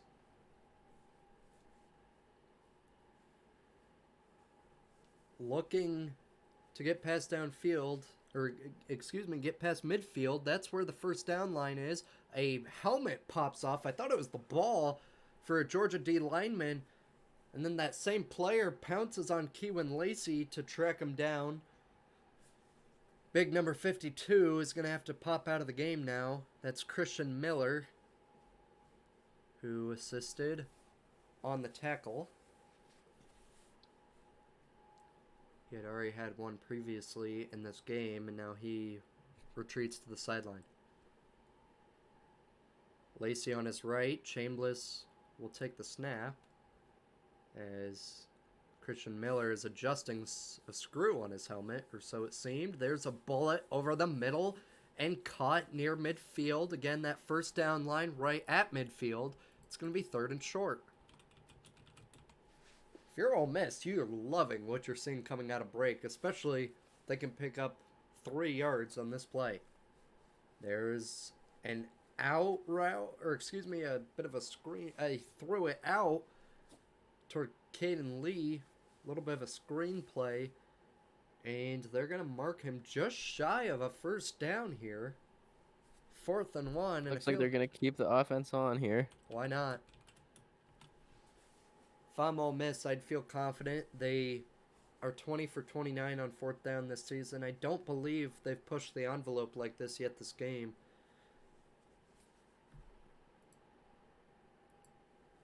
And it's going to be given to the back. That is Lacey. Shoved back. And with forward progress even, I don't think he got there. He was well short. Didn't even get back to the line of scrimmage. That was... And Georgia slams the door. I was eager to say he got stopped and he kept his legs churning, never hit the ground, no whistle. Regardless, Georgia makes a huge stand. A direct snap to Keewan Lacey.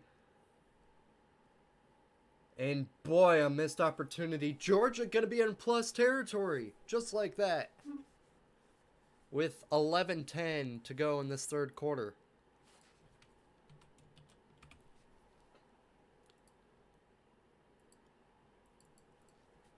Really unfortunate circumstance for Ole Miss there. And Chris Vanini of, I believe, The Athletic, somebody I follow on Twitter, great sports reporter, he was talking about before this game how there have been, I believe, like 3 times today where, just today in the quarterfinals, where teams have, I believe Oregon did it, I think Alabama did it, and Texas Tech, where they went for it on 4th down and did a direct snap and it got blown up. And I feel like I'm never a big fan of direct snap plays. I think if you're going to do them, you don't want to do them in a critical situation because the whole deception there, like, is that somebody's immediately getting the ball. But when the quarterback takes off and veers to his left, like, that guy's on his own in a critical play, right? There's no handoff. There's no deal there, right? When you've got to have it. And we've seen them not work so far today. I don't like that play call. And honestly... Yeah, I mean, it's... Go ahead. It's a lot easier to say that you don't like it when it doesn't work, right? I don't think we would have had any problem with it if they had got it, so... but that's the thing. I mean, obviously they just didn't block it up well enough. Wow. But that's also the thing. It didn't work, and it wasn't even close. So, I don't know. I didn't like it. People can have their opinion, but I don't... I mean, I said the same thing, though, right, about Gunnar Stockton. Of course, a direct snap to the quarterback, nothing special. But on that 3rd down we just saw, he tried to run it up the gut. Nothing fancy there, handing it off. Just a player taking the snap and just running straight forward. Not like a QB sneak or anything. I don't know. I'm not a fan. We're getting a replay now, and I guess there's some crossing misdirection, but again, you're talking about a guy, they need, what, a yard? And Keewan Lacey is practically in a shotgun set, not even a pistol set. He's like 5 or 6 yards behind the line of scrimmage, taking that one, and instead of needing to get 1 yard, now he needs to get 8. I'm not a fan of it, and sure, your blocks could hold, but... That's just me, and I get you have your argument that, yeah, I probably won't be saying that if they got it, but still, I don't love the play call. Either way, Nate Frazier now, he gets a 2nd down carry for a yard, or excuse me, a 1st down carry for a yard for Georgia. So we come back from commercial break. 2nd and 9 for the Dogs at the Ole Miss 48-yard line.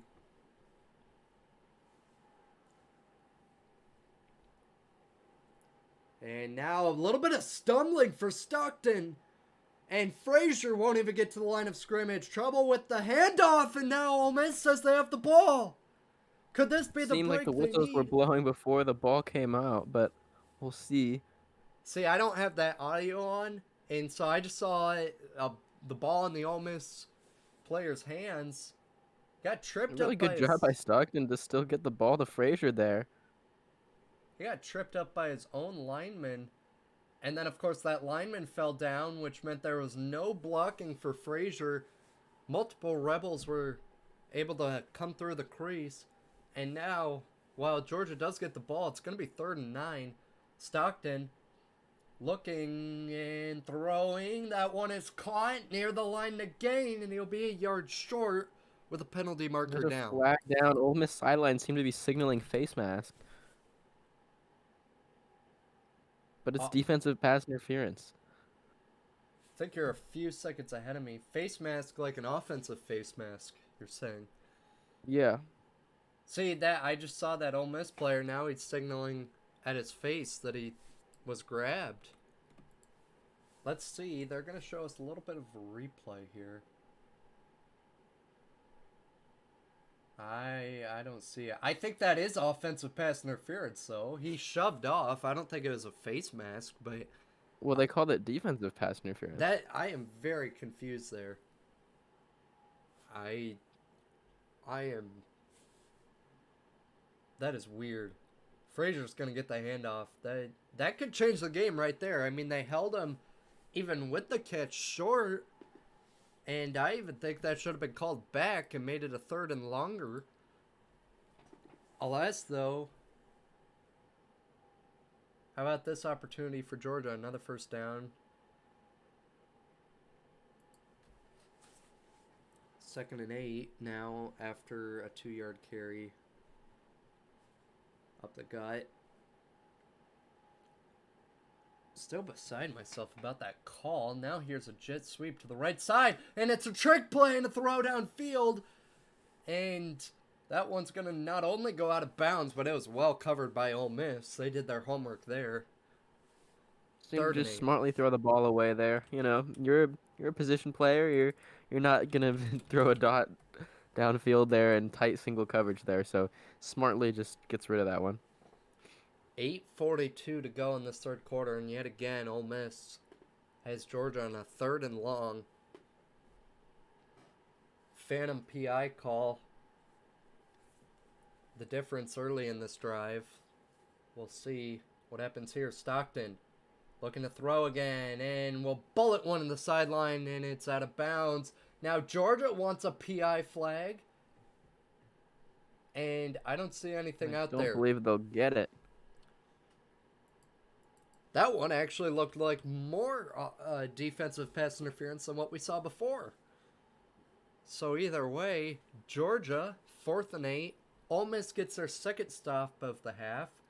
And despite good field position, Peyton Woodring will trot out for a field goal. From 55 yards out. This one has distance, is trailing, and it is no good. I believe it fell short or maybe hit off the crossbar. I think it came up a couple yards short there. It looked... He had a career long of 55 that would have tied his career long in the dome. You think he probably has that leg, but not on that kick. It looked pretty good for a while there. I thought he was going to have plenty distance. It just kind of looked like it might be trailing outside, but yeah, that one Just kind of hung up in the air a little bit, came up maybe 3 or 4 yards short. a ton of hang time there. No good. And just like that, Ole Miss, their defense holds Georgia to no score on 2 straight drives. Now, I feel like this is where it almost feels more brutal. That Ole Miss has been unable to score their last couple of drives. Because again, had a huge opportunity for a field goal and couldn't get out of bounds. Or could have, but didn't.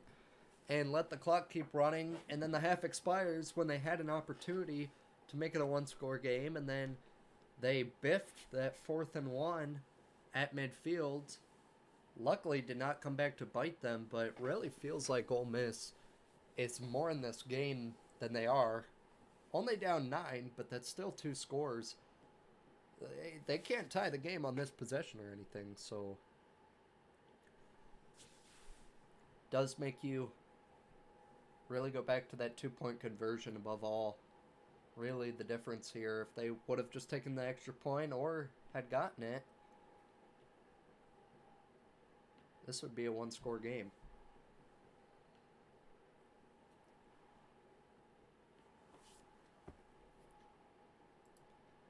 I will say that was, maybe I'm having a slip of mind, but I believe this, before that missed field goal, was a pretty clean special teams game.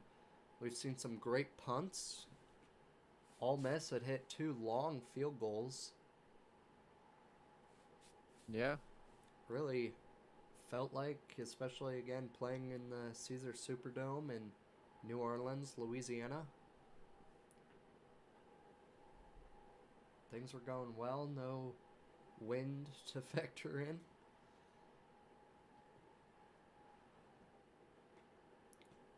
But alas, missed field goal there for Georgia. Could have doubled up Ole Miss's score. And yet the Rebels, with the ball back, it's still only down 9. Yeah, it's interesting. This game hasn't felt like it has had a ton of commercial breaks or anything, but at the same time, we're about 2.5 hours into this game and still decently early in the third. I was actually just thinking about that because I was looking at the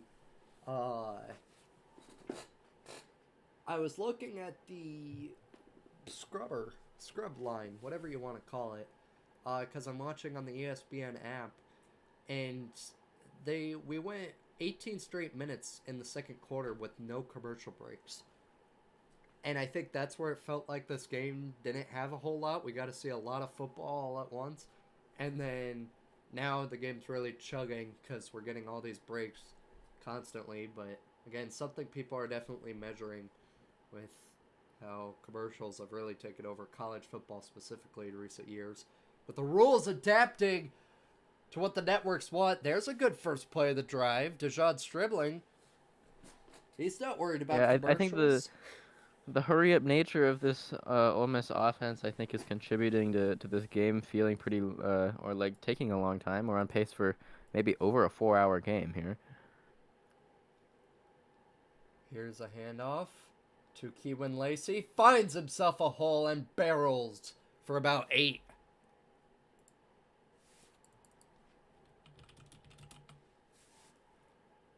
Under 8 minutes to go in this third quarter.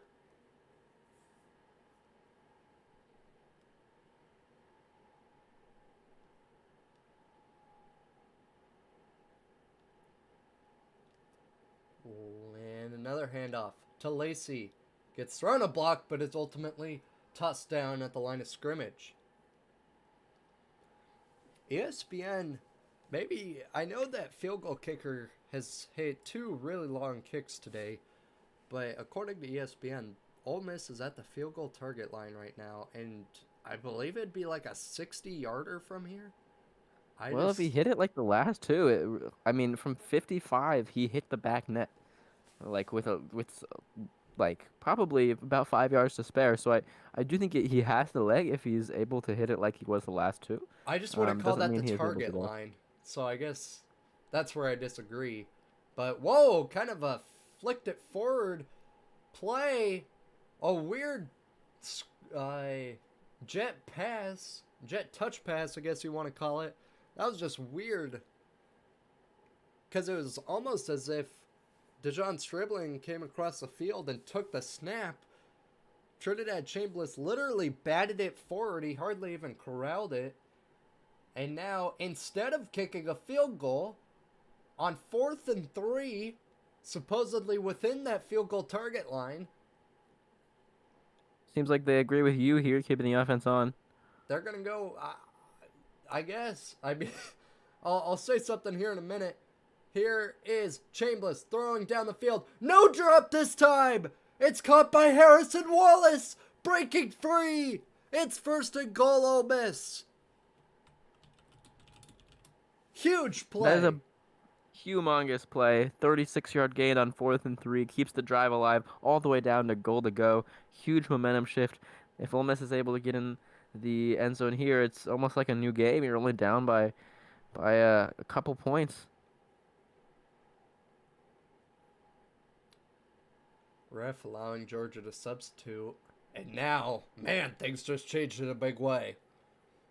Chambliss faking the handoff and keeps it himself, and he maybe falls forward for 2. So I just want to say, obviously they got it, but I personally did not. I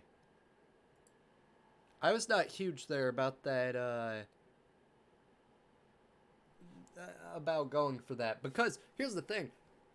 I don't agree that was his field goal target line. If that actually was, they thought he could make it from 60 out, I would say kick the field goal. So assuming that was correct with where Ole Miss felt comfortable, I say kick it. Now, I don't think that really is where their field goal target line is. And so that's why I said that. Anyway, handoff came with Lacey, and this time he busts into the end zone. That play snuck up on me. Either way, Ole Miss right back in this game. Sorry, I was trying to protect my ego for too long. Talking about. Anyway, just to summarize that, I disagree not with kicking a field goal, but with where the target line was. But if they really thought they could make it from that far, I would have said to get it, or to go for it. Of course, instead, they didn't kick the field goal and went for a first down, and they got a whole lot more, and now they just set themselves up with a touchdown. That extra point is up and good. It's 19-12. Kewen Lacey, 16 carries for 74 yards coming into that play. Finally got on the board with a touchdown of his own. He had been stalled frequently as of late, but that run was to the outside. Kirby Smart is irate on the sideline. Ole Miss back within 2. If they are Iowa, they would just be a safety away.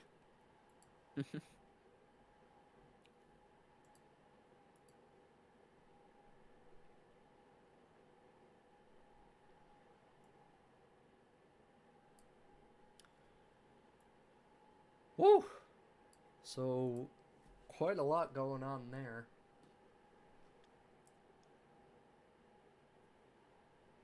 I would like to clarify something I said earlier. I saw a stat that this was so far been the first quarterfinal game ever in college football to see both teams hold a lead during the game. And while that is true, I just want to clarify from what I said earlier. Arizona State did hold a lead against Texas last year despite losing. However, that was in overtime. They never led in regulation. And so this is the first time we've seen lead changes within regulation in a quarterfinal game. So, I mean, this one is setting up to be a classic. Ole Miss really not that far off. Again, you go back to a couple that drop close to halftime and then not going out of bounds to set up a field goal kick. Those are really the big issues there, but I feel like converting that 4th down was that's the play that's going to get him back in this game, and that kind of makes up for some of those prior mistakes. Sorry about some background noise there. Not sure if that got picked up on the microphone, but boy, Ole Miss needed that one. So now if you're Georgia, you haven't done anything offensively so far this half. Less than 5 minutes to go in the 3rd quarter. If you're Kirby Smart, how would you want your team to play coming out of the commercial break? Well, I think you got to get back to establishing the running game. They're a team that lives and dies by the run, and you got to go live and die by it. Proof of that, you don't need to look far. Gunnar Stockton, 9 for 14. Again, only thrown the ball 14 times. He's carried it 7 times for 2 touchdowns. Trinidad Chambliss, on the other side, has thrown 34 passes for 235 and a touchdown. completing 23 of those said 34 passes.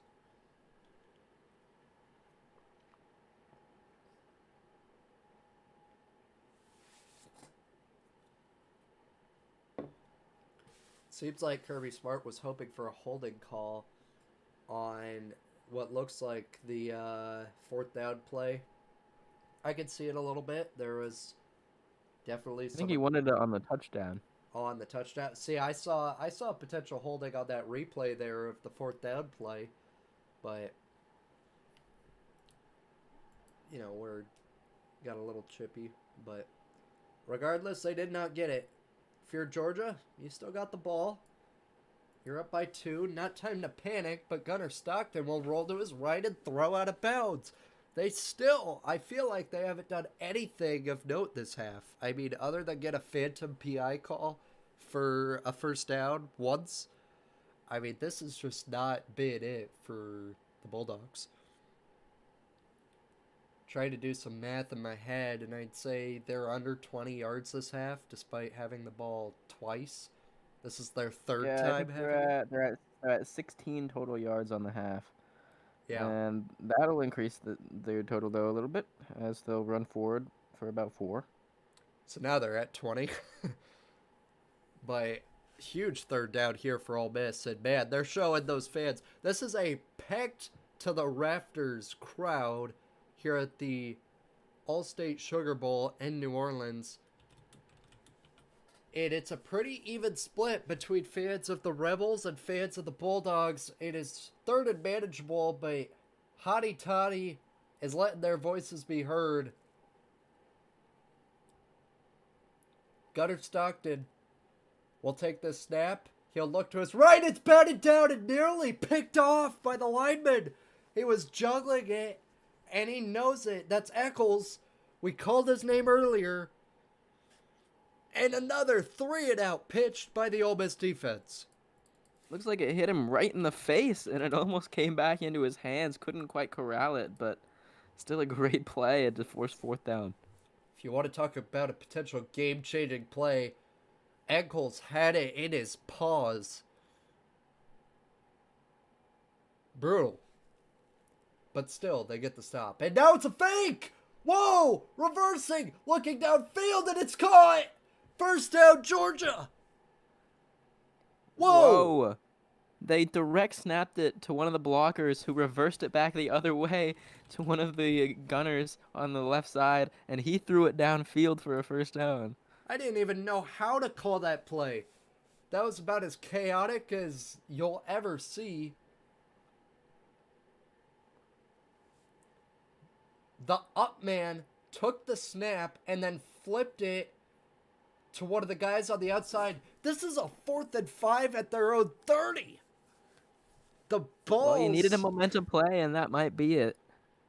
The gutsiness, I guess, would be the PC way to say it, of Kirby Smart to go for that one. And now all the momentum for Gunnar Stockton. He's going to take a shot down the field. And it's just overthrown. A little bit of a tug, but no flag. Looked like the receiver maybe lost the ball in the air a little bit there. So, without a doubt, the best offensive play of the half so far for Georgia was a fake punt. Teams. It was a fake punt. Snap went to the up man, flipped it to a guy on the outside on the perimeter who came back with a sweep and then threw it downfield.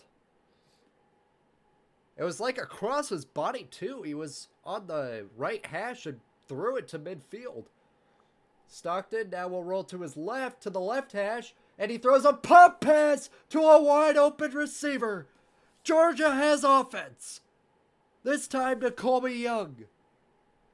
Rolling left, tucked it like he was gonna run. The defender's bit down, and he's able to just almost jump throw it here to the running back, who escaped from the backfield and has a big gain.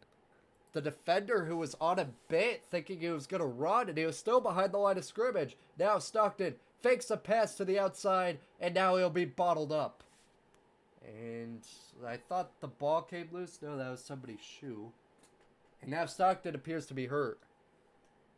He gets up. A little slow to get up there, but seems to be okay.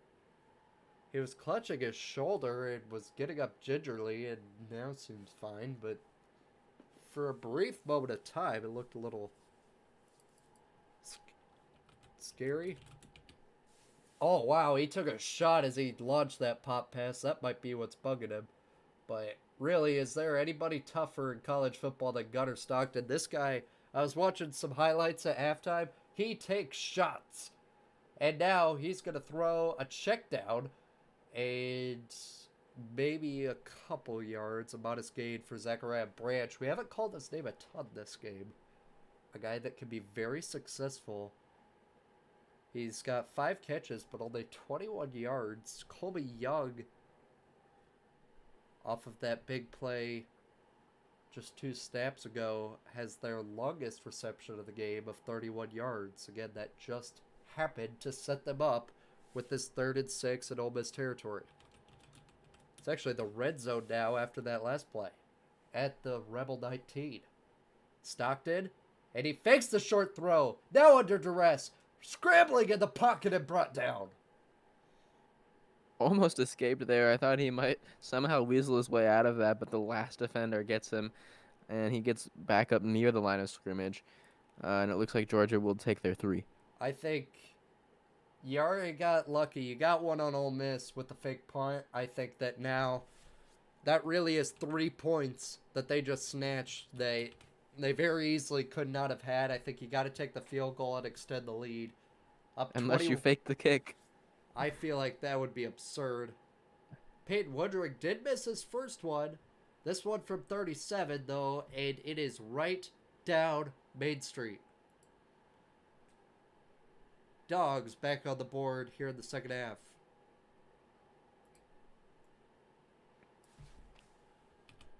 Still a little concerning for Georgia. Their offense sort of looked better on that drive, but it required a couple of I would say maybe not repeatable plays. So we'll see what Ole Miss is able to do on offense. But I think if Ole Miss is able to grab a lead, it might be over for Georgia. I wouldn't say it's over, but I would say that they would be in trouble at that point. Like, they would be on red alert because their offense has not moved well in the second half. They've got the ball 3 times now. Ole Miss has had it once. Or twice, I guess. But the first one, they got stopped. Georgia had great field position. They got a fake punt. And really, they have had one good actual offensive play, not including the fake punt, pretty much this whole half. Despite having all the advantages they could want, their defense got to stop in plus territory on a 4th and 1.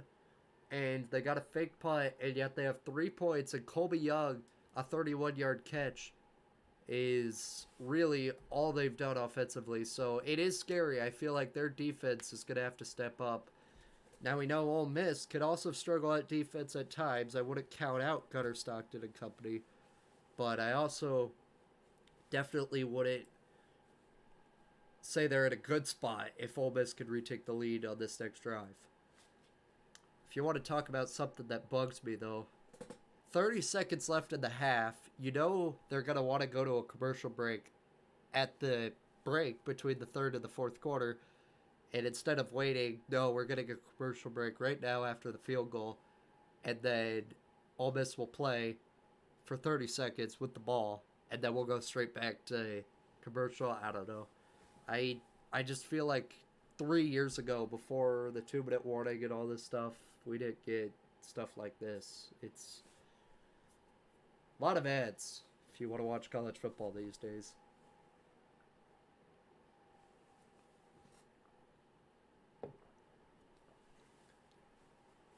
And really, like, sports is the last thing propping up the traditional, like, cable media. Mm-hmm. Not a lot of other, like streaming services have these long of ads. Well, yeah, I could go watch YouTube right now and get an ad for like 20 seconds, and I'm not even monetized on this channel, so even though I'm just blabbing my gums right now along with you, hey, just doing this for the love of the game, right? Yep.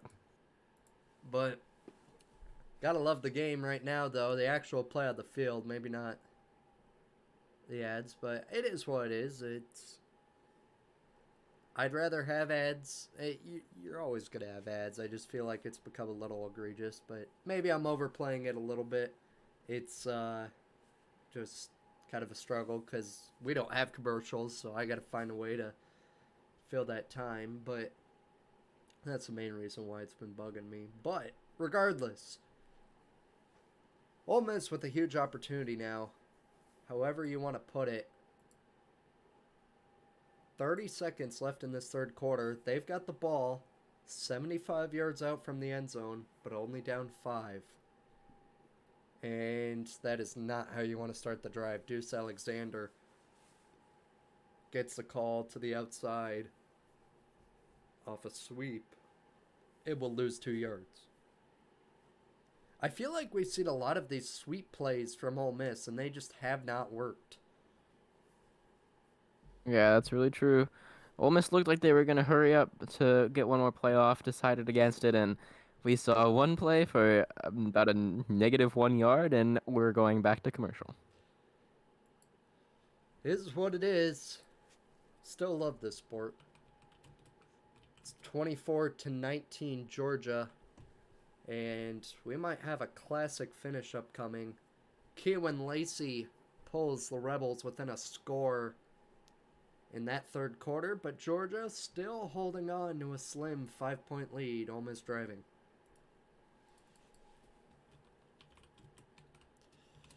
Well, we'll take this moment for those of you who might just now be joining us. I'm Weston. I run this Colvark Sports channel, post once in a while. If you are enjoying the stream, consider leaving a like and subscribe. You don't have to, but it does help encourage us to keep doing this. And again, if you're enjoying it, always appreciate it. It's easy for you, but really does help us out a lot. And so haven't had as many opportunities to post content this season, but you know, that's how it goes sometimes. And I just like watching the games. Above all, I'm a football fan, and I know that you are too. And so we're always just happy to be in here. And again, I'm being joined by Brady, one of my good friends. His channel in the description, just watching some ball. And again, him an Oklahoma fan, myself a Nebraska fan. Not a whole lot of partisanship in this game, especially with it being 2 SEC squads, but still been a fun one regardless. And again, thank you all for tuning in, and Happy New Year to everybody. It's been a fun day of football, not exactly the greatest content, right? We saw a 23-0 shutout in Miami. And then over on the other side of the country, Indiana took down Alabama by a final score of 38-3 in a beatdown. This one won't go in those categories. Perhaps the team pulls away here in the fourth quarter, but regardless, this has been a fun 3 quarters of football. Some controversy, great crowd, great atmosphere. Exactly what you want for a college football playoff quarterfinal matchup.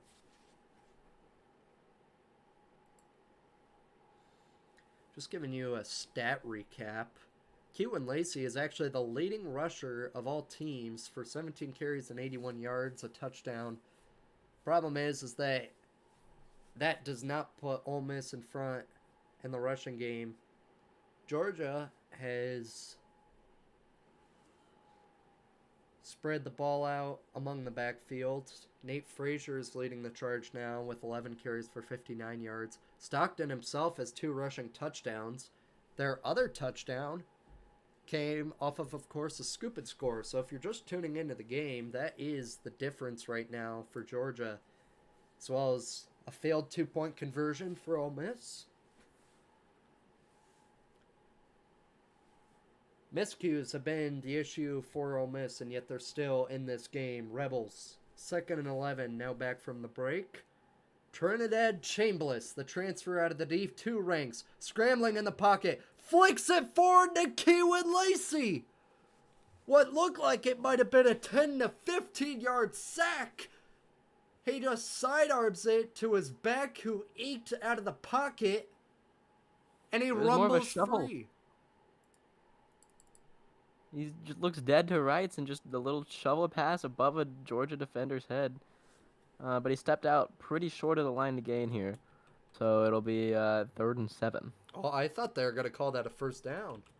See, on that replay, I didn't see where he stepped out. He might have. I wasn't looking too closely, but still a big play here. Gotta have it for Ole Miss. Trinidad Chambliss to his right, scrambling for his life once again, all the way back into the end zone, coming back across the field, and it's caught by Keywin Lacey again, muscling forward for a first down.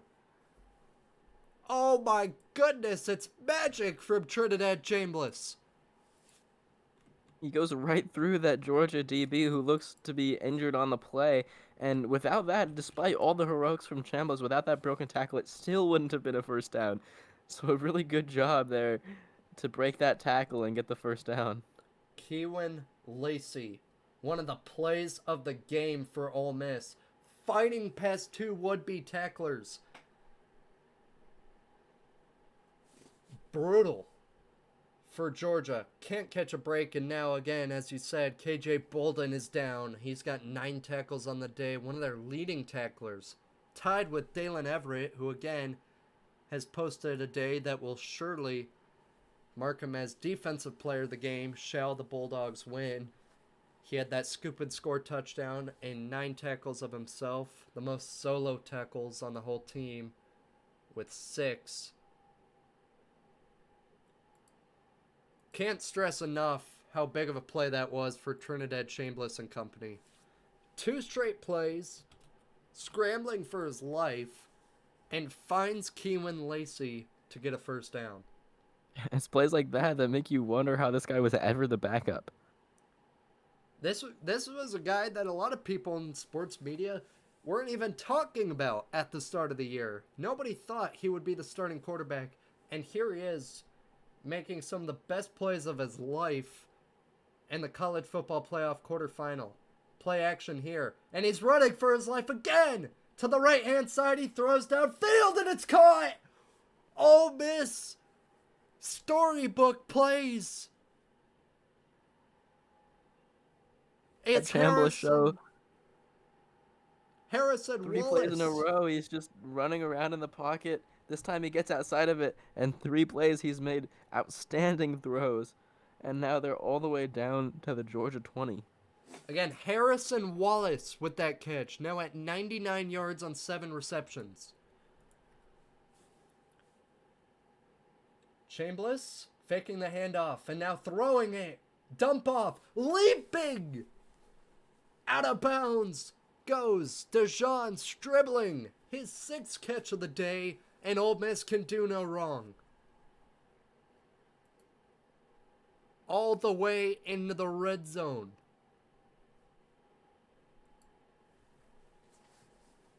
This game is on track to be one of the classics in the history of the college football playoff, now spanning 12 years.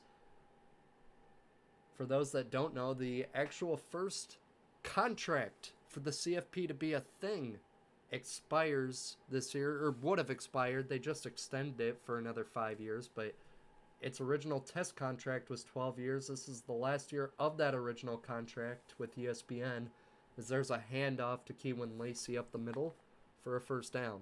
He'll get 2. So would they have theoretically gone back to the BCS? Oh, I don't know. It was never like... It was never not... that was never going to happen, right? It's one of those things where theoretically I don't know what would have happened. I think they would have reverted technically back to the bowl system. But that was never going to happen. They're going to renew the contract one way or another. But that... It's actually 1st and goal now. He got to the 10, and now Chambliss looked like it was going to throw, and instead pulled it down for 4, and it's 2nd and goal at the 6.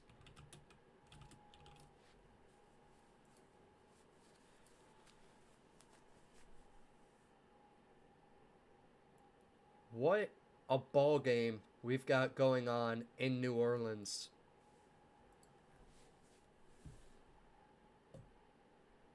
Kirby Smart motioning to his men what he wants them to do to try to stand tall. Ole Miss can capture their first lead since it was 12-7 with a touchdown. Handoff. Lacey looking for a second. He got it! Touchdown! Ole Miss takes the lead, and you'd think they'll go for 2 here to try to make it a 3-point lead. They did earlier. Ole Miss. Keelan Lacey, his second touchdown of the day. The Rebels in their first ever college football playoff. And Cinderella looking to dance on past the juggernaut Georgia Bulldogs. They're reviewing, and I think that's just a great effort. Keelan Lacey, from 2 yards back, stretched his full length of his body across the goal line to place that ball over the white, and they'll go for 2. 2-point conversion for Ole Miss could be critical come the late game. Trinidad Chambliss under duress, throwing to the back of the end zone. It's caught. They say he's in bounds. Ole Miss up a field goal. He had instant pressure. Chambliss had to get rid of it. Found an open receiver, and it's 2-point good. And now, Dalen Everett, who again has been a monster for Georgia so far this game, leading the team in tacklers and with the defensive score. He's getting coached up there after allowing that 2-point conversion on the sideline by Kirby Smart. Ole Miss with a 3-point advantage. This is getting fun in New Orleans. Wow. Again, the narrative across college football at halftime was that Ole Miss, they lost their shot at pulling an upset, right? They bunged up a potential field goal with poor clock management at the end of the first half. Would have been a long one, but with the kicker they've got, good chance it goes through and makes it a one-score game heading into the half. They're down by 9. Their first offensive drive of the second half ends in a turnover on downs on their own side of the field. Their defense, despite that and allowing a fake punt, has only allowed 3 points in the second half.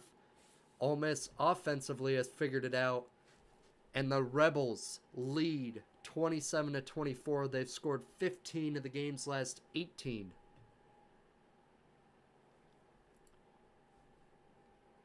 And Gunnar Stockton and the Georgia Bulldogs, who offensively have only one play of more than 10 yards in this second half.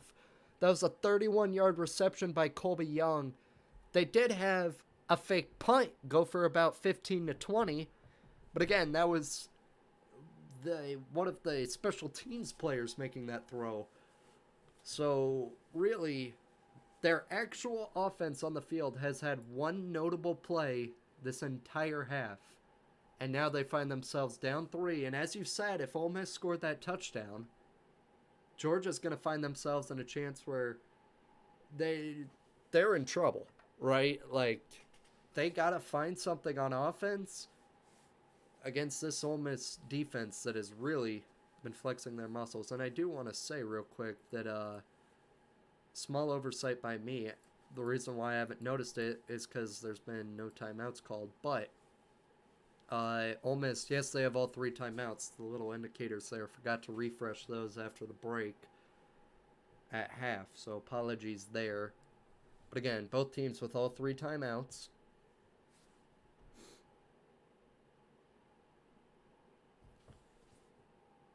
Georgia will get the ball off the kickoff, down by 3.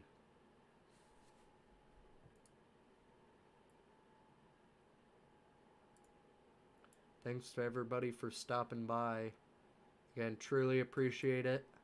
If this is your first time on the channel, my name's Weston. I run this Colvark Sports channel. I'm a Nebraska fan. I'm here with Brady, one of my good friends. His channel in the description. He's an Oklahoma fan, so shouldn't be partisan calling this game. It's been a brilliant game, hasn't it? And again, if this is your first time here, if you're enjoying the stream, feel free to leave a like and subscribe. That really does help us out. Not required or anything, but we always do appreciate it. Back to the action. Gunnar Stockton avoids 2 sack attempts and finds a way to get 3 yards. That play was blown up immediately. One of his better plays of the second half. It's about a net gain of about 8 yards there as he avoids the 5-yard loss from the sack. Somehow just spinning out of it, keeping his balance, and is able to get a couple yards out of it. 2 Ole Miss defenders had a chance to snatch him down, and he wiggled his way out of both tackle attempts. Second down. Now a handoff. Nate Frazier, he had a big first half, and he gets not a whole lot. 3 to 4. It'll be 3rd and 3. So big third down here for Georgia, just trying to sustain the drive here. Sometimes the hardest first down to get is the first one. Always a tone setter for the drive. As one of the Bulldogs, or excuse me, Rebels was slow to get up. No injury timeout or anything. Heading towards the 10-minute mark of this fourth quarter. Here's Stockton stepping up and tackled short of the line. He got past the line of scrimmage, but not to the first down marker. It's 4th and 2. He's an Ole Miss player down, so maybe a little extra time for Kirby Smart to think about this one. He initially had the punt team going out there, and it does seem a little early to get this aggressive in your own territory, but it is only 4th and 2. So Xavier Harris down. He leads Ole Miss in tackles. Has 1 TFL on the day. The big defensive lineman. And again, you'd think you'd be crazy to go for it here, right? At your own 34, 4th and 1. But you got to recognize with Georgia, from around this same spot on the field, they tried a fake punt earlier, and it was one of their best plays of the game. Of course, it'd be pretty tough to pull that off again because Ole Miss is going to be watching for it. But again, I would not be shocked with under 10 minutes to go in this game, down by a field goal, if Kirby Smart rolls the dice and tries to pull that off. Even though it seems crazy, he did it disguised as a fake punt earlier in this game. 9:59 away.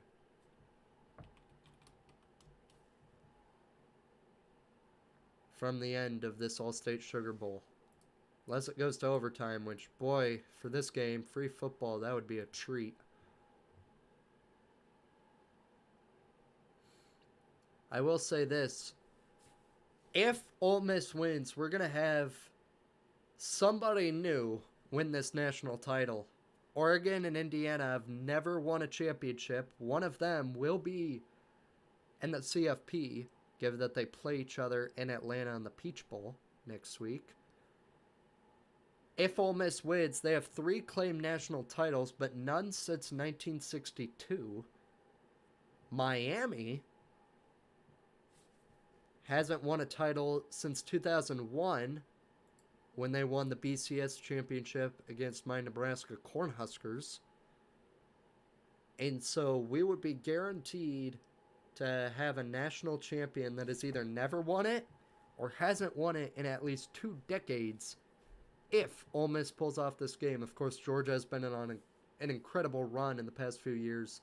And obviously can't count them out. Can't count them out now. I'm getting tongue-tied. But truly, a great chance we see somebody fresh win a national title.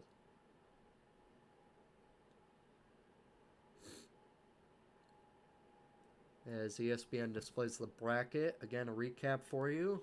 Number 10, Miami, took down number 2, Ohio State, by 10 last night. And then Indiana and Oregon trounced Alabama and Texas Tech, respectively, earlier today. in the Orange Bowl and the Rose Bowl. This, the All-State Sugar Bowl, and now some motion. And it looks like Georgia is going to go for it. They had the punt team out there, and now they scramble on the offensive team. Gunnar Stockton back there. Ole Miss substitutes the defense in, and now they're going to snap it. Huge play. Gunnar Stockton is sacked. Whoa! Crazy decision there. Backside rush. Stockton never saw him. Ole Miss Looked in like the they were red trying zone. to catch him off guard.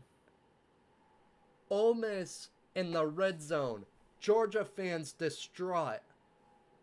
And if the tale of the first half was Ole Miss mistakes, 4 drops, allowing a fake punt, failing a 2-point conversion.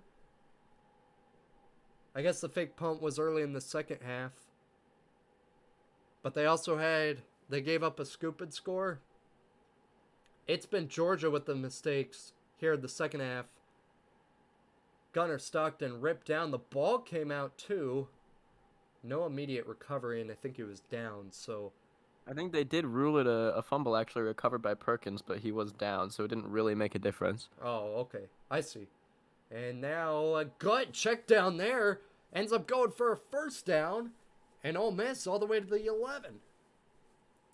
If they're able to score a touchdown here, I mean, it's not over, but it would be a monumental hill to climb for Georgia. Of course, Ole Miss had one just to get back into this situation. Daquan Wright after the catch. Now they throw to the end zone in the breadbasket and caught.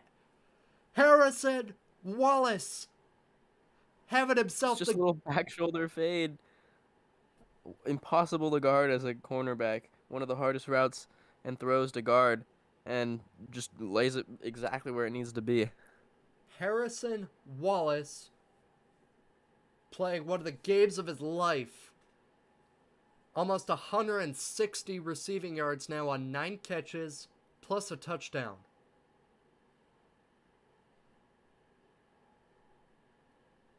I guess the only good news for Georgia is because of the short field, they'll get the ball back quicker. But again, their offense has been really disappointing in the second half. The extra point is true. Ole Miss with the largest lead for either team today. They're up 34-24. And it's looking like Lane Kiffin might get in their check for this playoff win. Yes. Lane Kiffin, he left his team before the playoff to go take the job at Ole Miss.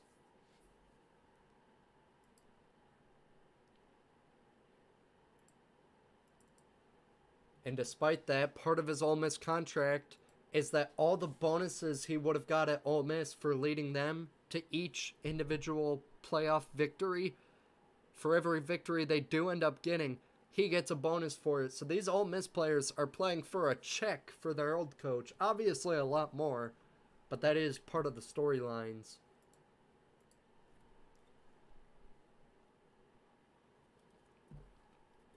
And boy, that sideline is rocking.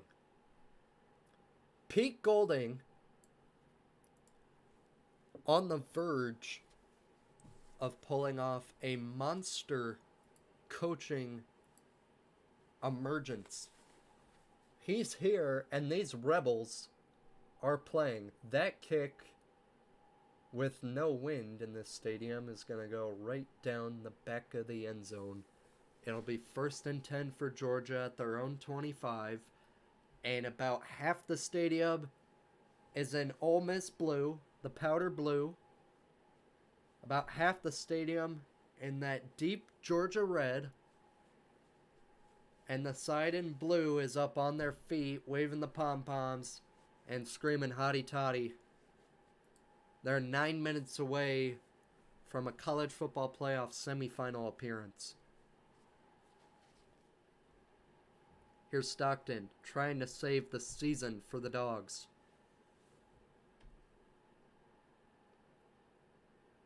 Back to pass, looking downfield, faces pressure, heaving it deep for all the marbles. No, And a flag! It was incomplete, but he got the flag. The near judge didn't throw the flag, but a referee on the other side of the field did. It's kind of an awkward play. Like, both guys kind of out of rhythm there, but they're going to call defensive pass interference. Let's see this replay here. And yeah, I do think that is the right call. And it would be the center judge calling that, as it looked like that left arm kind of got across. Yeah, I could see now how the near referee wouldn't have seen that, and from that vantage point, looked like nothing. But definitely from the view from the near side showed a clear tug, and I believe that's only the third or fourth first down for Georgia this half. As Stockton will check it down, and breaking free is Nate Frazier for another first down. They're in plus territory, and he is moving urgently. Georgia wants to waste no time. It's 1st and 10. Stockton. Handoff. Frazier up the gut and finds a burst. Whatever energy he's got left in the tank, might as well expel it now, as you won't have a chance to again until next September with a loss. Another first down. 3 straight plays. They're going with the delayed count here. Stockton checks the sideline. 8 minutes to go in this fourth quarter.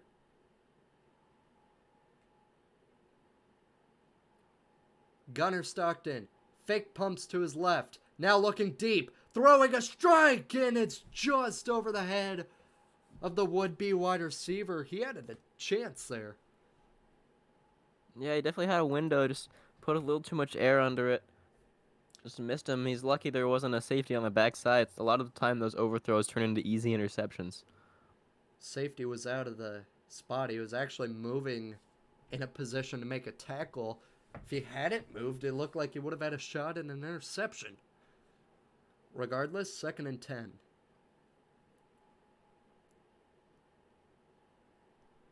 Stockton looking, firing downfield. This time he's got Colby Young all the way to the 18, and the Dogs are moving again. Don't count him out.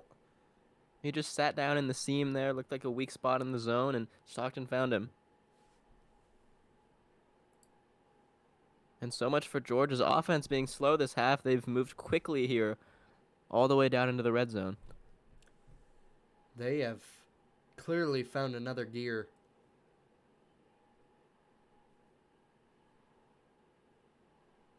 Clock churning almost to the 7-minute mark now. Stockton throwing to the sideline, and it's dropped. And I want to clarify or check that. Not Colby Young. That was Sokovie White Helton. Number 18, not 8. I got the number wrong there. 20 yards, his first grab of the ball game.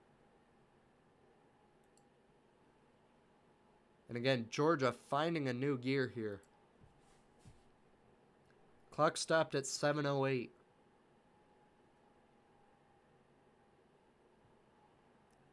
Man in motion. It's Zachariah Branch. Will the ball go his way? Yes, it will. Heaving it up to the end zone. Caught! Zachariah! Touchdown! Ole Miss begging for a push-off there. They won't get it. Just a little slot fade and put it right where only Branch could get it. A beautiful throw. Maybe amending a missed throw earlier from Stockton. He gets his first passing touchdown of the football game and the first score for Georgia of the second half outside of that one field goal. First touchdown this half. Branch is fired up. He appeared to have some sort of blood coming from his mouth, but he didn't seem to care. That is a man on a mission. The extra point is up and good. It's 34-31 Ole Miss.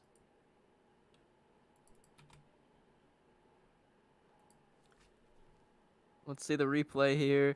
Maybe could have called the push off there, but They have not something that's called every time. They have not been too stingy this game. These refs, maybe not totally letting them play, but they've also not been crazy throwing flags. So I like that they kept that in their back pocket. It wasn't enough there to be a blatant pass interference. And just like that, 3-point ball game, we've got a shootout again after Georgia won the regular season matchup 40-35. We'll see if Trinidad Unbelievable. Chambliss has any more magic left in him here. 29 for 40, 322 yards, and 2 touchdowns is Trinidad Chambliss.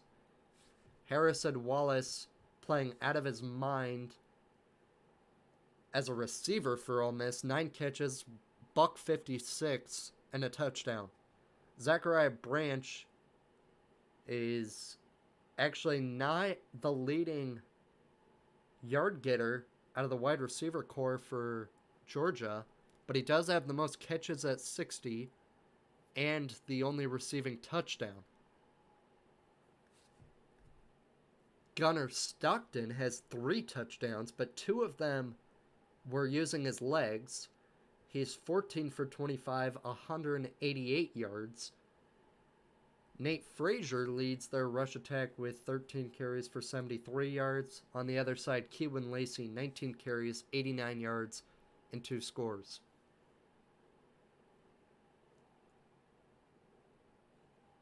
Yeah, this Ole Miss offense has really looked unstoppable. Like really the entire game, just the first half, they had a lot of mistakes.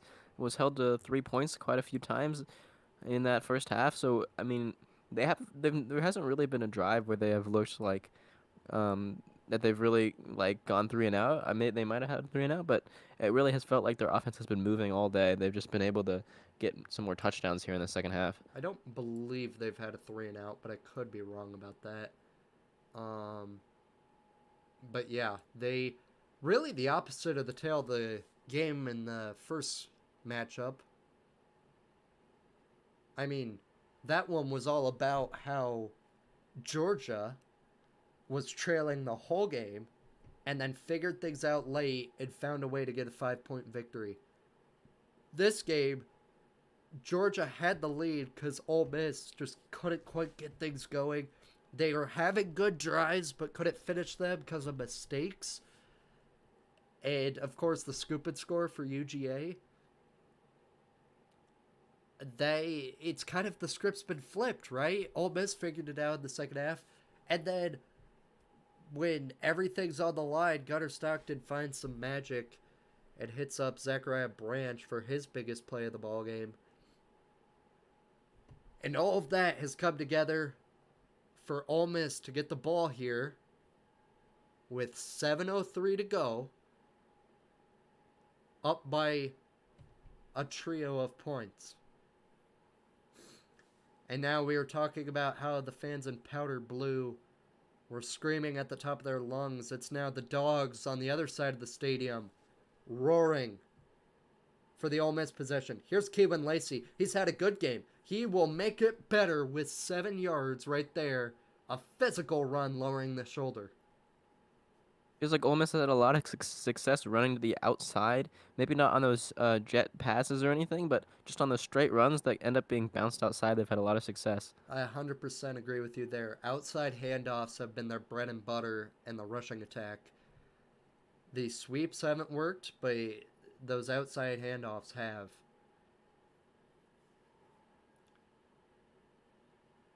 And this time, weird though, snap there. kind of a strange play, but ultimately Keewan Lacey going to lose too. Well, a lot of some of the receivers didn't ever move. It looked like Chambliss. I mean, there was definitely a face mask at the end of this play that they missed, but then maybe he was arguing for that one of the Georgia players clapped or induced a snap. Yeah, that was very strange. They didn't look ready. And to your point, I didn't see that originally, but yeah, blatant face mask missed there. So a huge missed call by the refs. That wasn't even close. So now 3rd and 5 for Ole Miss, and that pass is batted down. Whoa!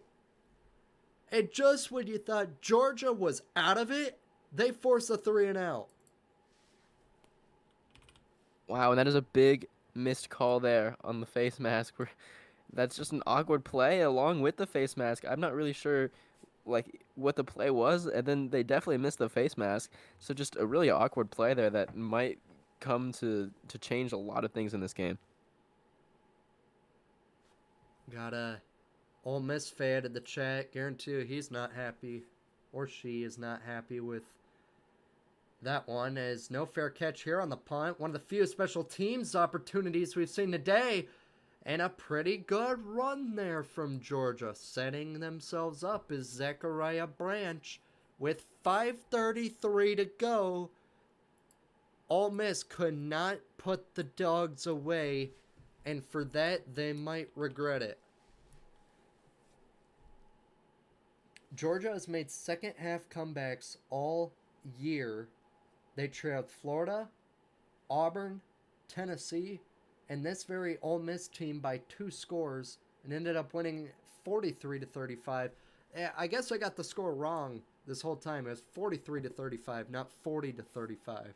So I just saw that on the ESPN broadcast. Apologies for getting that wrong. Here's Nate Frazier. He gets fired out of a cannon for a first down. And now the clock kind of is a factor here. If Georgia's able to have a long, sustained drive and end it in a touchdown, you don't know how much time Ole Miss will have left. The good news They is still have all 3 timeouts, the 2-minute warning, so they will probably get a possession, but it could quickly be coming down to crunch time here. Of course, Trinidad Chambliss had a 2-minute drill to try to beat Georgia while down early this season, and it ultimately failed with a turnover on downs. Stockton, handoff. Nate Frazier moving like a joystick, and he'll be stopped after about a yard. 2nd and 9. And he's slow to get up here, and that would be a big loss for Georgia. He is clearly in some pain. Looks like he's holding his left knee. Not what you want to see. Nate Frazier, it's been an honor just to watch him today. Especially in that first half, he was going off. He could not be stopped, and now the medical staff tending to him. 4:39 to go. 15 carries for 86 yards. 3 catches for 42 yards. Nate Frazier is down. And maybe a hyperextended knee. Sorry, not to speculate, just they're showing the replay, and clearly that knee got dragged a little too far, kind of bent awkwardly, and he is getting off the field, so it doesn't seem to be hopefully too serious, but definitely He does seem to be in some pain. Not sure if he'll be able to come back today. hopefully not a long-term or serious injury. This has been a great player for Georgia, but yeah, it definitely looks like he's not in a position to come back in this game, that's for sure, barring something else. So Josh McCray, he has only had 1 carry today for a loss of 2, but now he is going to be the lead bell cow for this Georgia offense as they try to pull off a late comeback in the All-State Sugar Bowl. 2nd and long. Stockton, handoff. And he'll go to McCray, trying to give him some confidence, and he loses again. Trying to bounce it outside, and he just doesn't quite have that explosiveness. And he's just not able to get out there. Losing a yard again, now averaging a net minus 1 yard per carry. Again, he hasn't had a positive play today in the times they've called his name. Ole Miss fans on their feet. Everything on the line. They gave him forward progress, so I guess 3rd and 9 is what they're calling this. Stockton. And he checks it down. And no chance. I don't even think he got past the line of scrimmage. Cash Jones was lined up in the backfield, and he just kind of swung out. And Stockton didn't see anything down the field he liked. He had a blocker, but was not able to get anything here. It looks like they're going to go for it quickly, and Ole Miss will use a timeout. So the first timeout used by either team this half. The clock stopped at 3:09. I think they'll add a little bit more to it.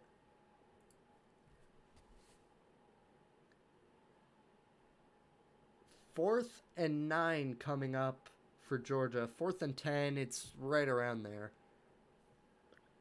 And if you're Kirby Smart, how much trust do you have in your defense to punt this ball away? Do you need to go for this, or do you trust your defense? See, if I were him, I'd want to trust my defense with how solid they've been, but and they just showed a replay. Georgia had a wide open man downfield. Zachariah Branch, the best wide receiver on this team, had nobody near him. Could have been a touchdown. Looks like Stockton's going back out there, so Smart just made his decision. And choosing not to play the field position game.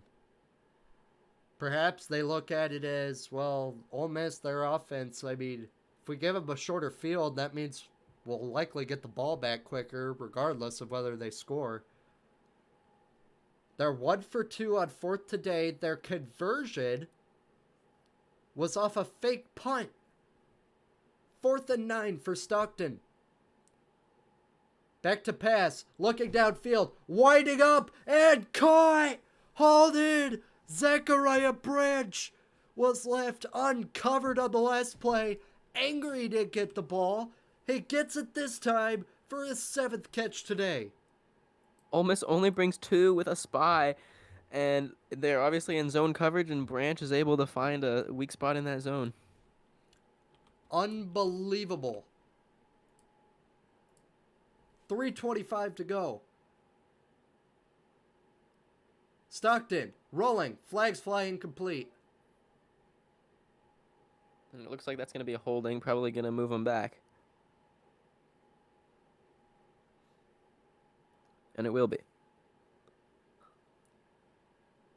Holding on Georgia, a killer. But here's the thing. This is getting to the point where it almost feels like Ole Miss. I mean, this might be it, right? They might get the ball back, but it's probably not going to be for long. It's now 1st and 20. I believe, I might be wrong, but I believe that's our first holding call of the day.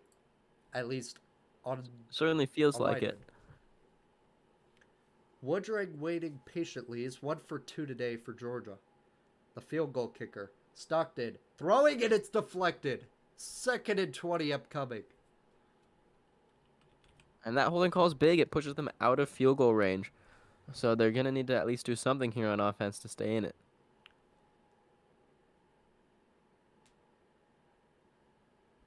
And if I'm Georgia, again, I tend to often be maybe a little bit more of a conservative play caller. Like when I'm playing college football 26, when it comes to getting points, if I were Kirby Smart, I would be playing for the field goal. Your offense, they've got momentum now, but they have struggled this half. Don't push it too much. It's 2nd and 20. That's what they'll do. They'll go with a shorter route to Branch. He actually had space to break free, but ultimately got chopped down. With about half of it, it'll be 3rd and long. Just a little mid-screen, and block set up well. Branch gets about half of it back. Now into field goal range. I think that'll take us all the way down to the 2-minute warning. Georgia seems to be in no rush. It's 3rd and 9. And maybe a little bit of commentator curse happening here as the announcers are calling the Georgia kicker the most accurate Georgia kicker of all time. Did they actually say that? They did. See, I don't have audio on, and I'm just watching the game, but boy, that's exactly what Georgia fans want to hear, right? That, I'm being sarcastic. That, never seems to go well. But he missed one earlier today from 55. He made a shorter one from 37. But just to recap, if you're joining us, Ole Miss started the game hot. They're 12 for 7, or they're up 12-7. 2 field goals, touchdown, missed extra 2-point conversion. Georgia then responded with 2 touchdowns, including a defensive score. Ole Miss, though, coming into the second half after a ton of first half mistakes, battled back into it. Ended up taking a 34 to 24 lead. They went on a 22-3 scoring run in the second half, and then Georgia finally got their offense into gear, scored a touchdown, and now is driving down by just a field goal.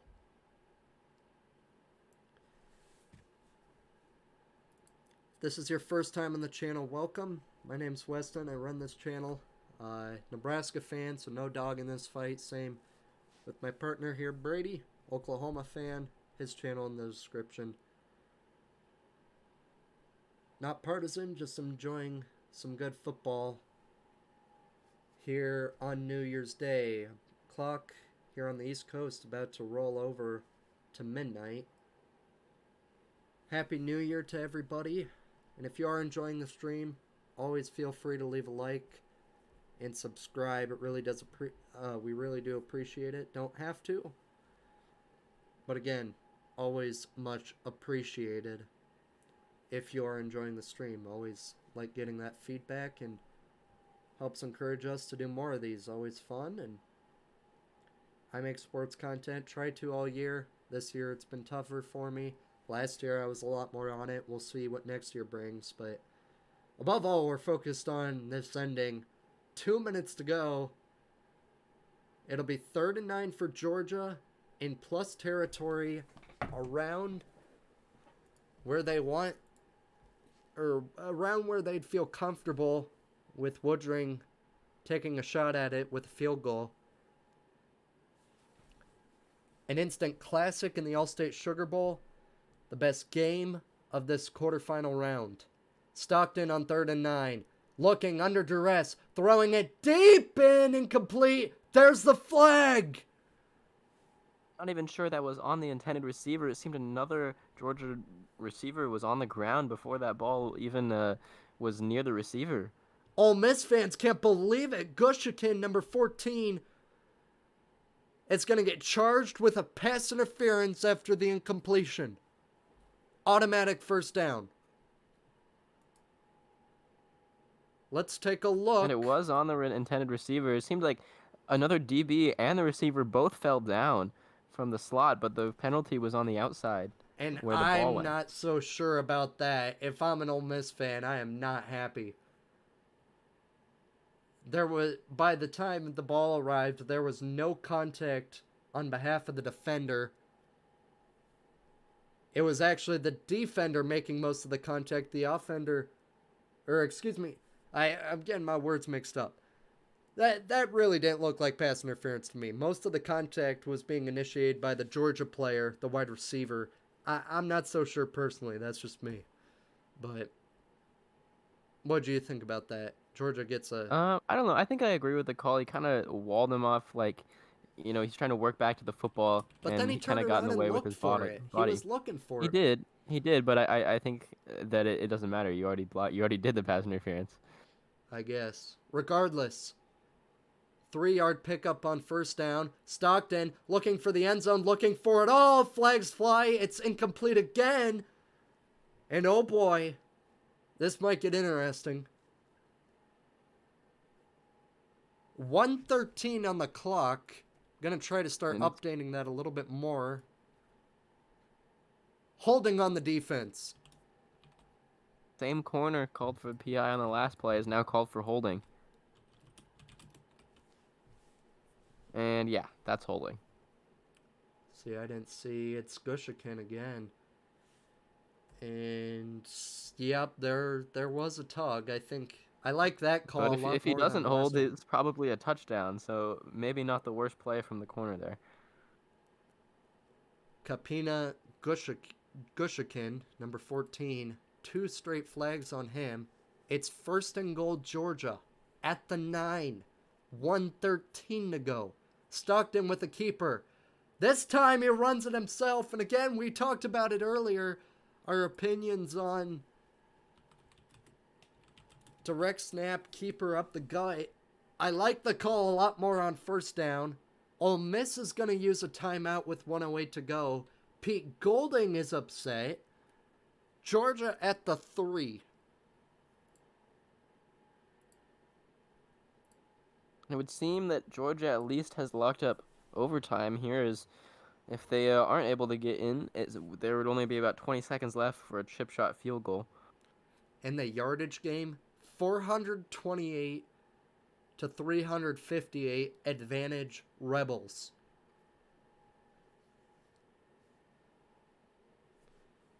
$1:08 to go.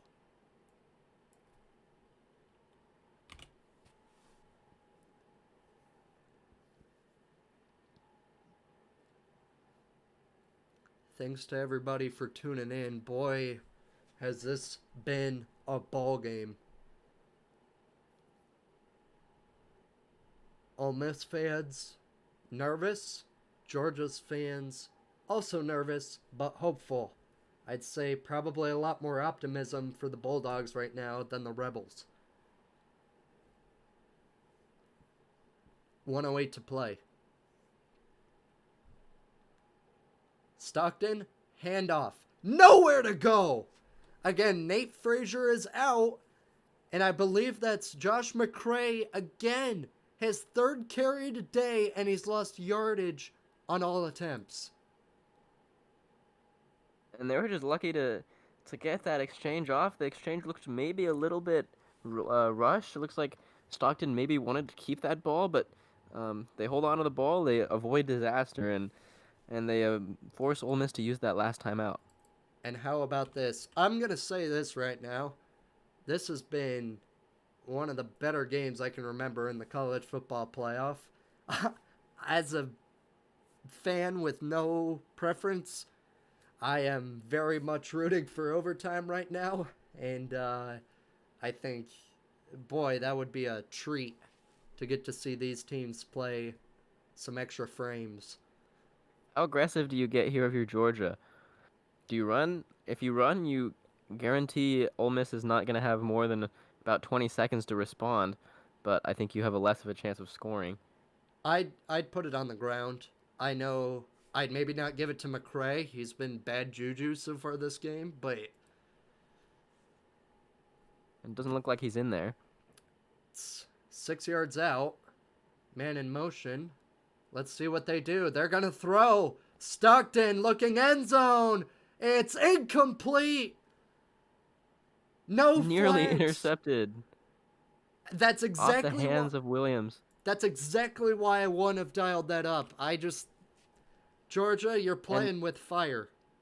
And now Ole Miss has a full minute to respond instead of just 20 seconds. I'm not a fan there. Again, there's still a chance you get in if you run the ball. It's not like you're just settling for a field goal. You're only 6 yards out. You've had a solid run game today. I'm not so sure there. Woodring has never missed a kick that would tie or take the lead in the fourth quarter or overtime. This from 24 out, and it's right down the middle. We're tied in New Orleans. The most accurate kicker in Georgia history makes another one. And again, Georgia missed a field goal.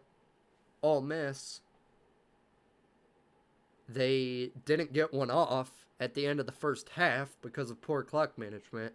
So both teams potentially shots at field goals that could give them the lead right this second that didn't come to fruition. Regardless, it's a tie game with a Rebel down. Ole Miss will get the ball back with 56 seconds to go and a tie ball game at 34.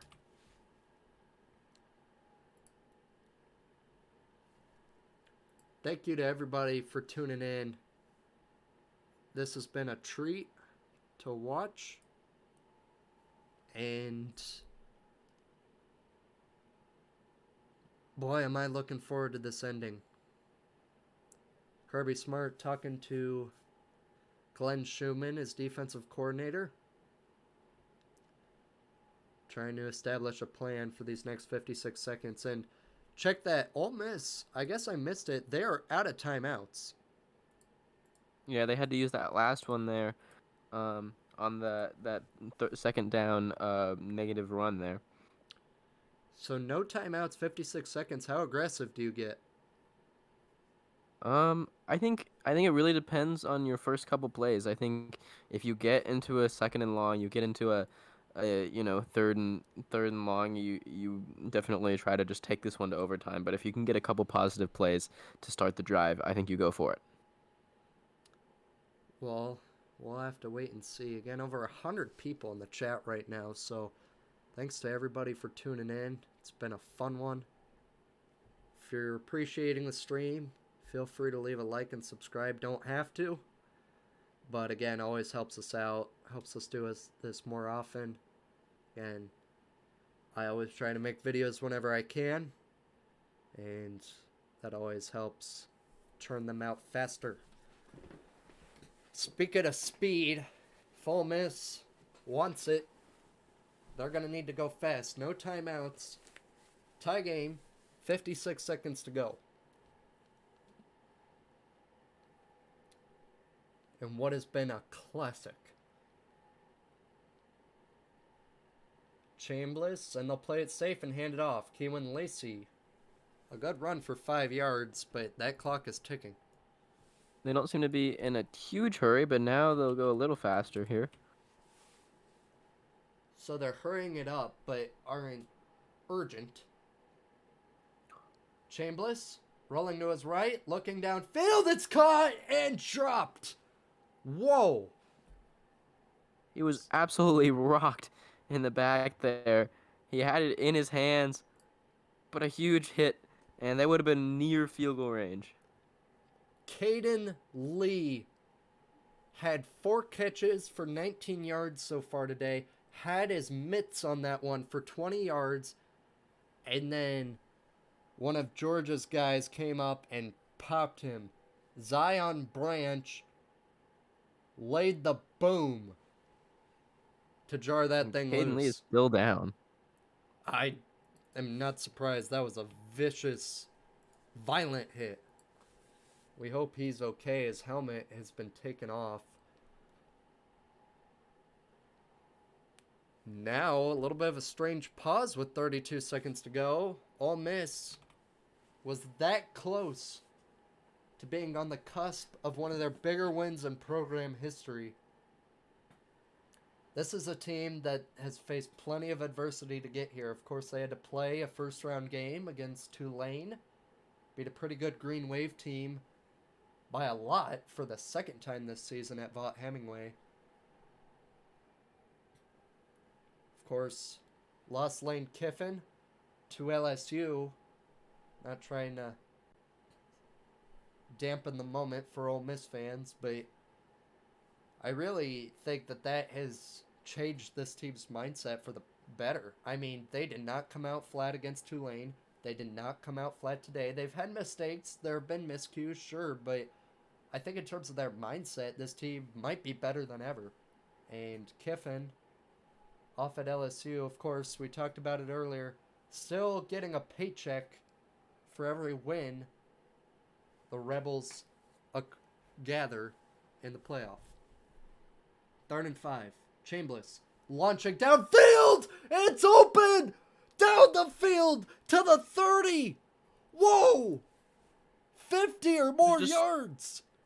Just straight one-on-one coverage, and he gets beat. Now the refs are thinking about something moving the ball. The clock has stopped. Now it's running again. Dejon's dribbling. The ball gets spotted at the 30. Dejon's dribbling with his biggest play of the game. Could have been a touchdown, but the defender caught up to him. Chambliss almost threw an interception. Throw an out route that was jumped by a Bulldog and nearly taken away. With 16 seconds left, no timeouts, do you possibly just kick the field goal now? See, if they had a timeout, I would say no. I would say run the ball. But with no timeouts, it's tough. It is second down. And we know they struggle so you with... can spike the ball. I would say Here's the problem. They struggled with clock management earlier in this game, obviously, right? Before the half. I would say try to run it, but they're not going to. They're going to throw, and it's way out of bounds. And that is a curious decision. I think they're Because, just trying to take a little bit of time off the clock here in the safest way possible. Just step back, throw it away. And that took off about 3 seconds from the clock. They can do it again, get it down to about 10 seconds, and then kick. showed a replay, and what a grab. What a route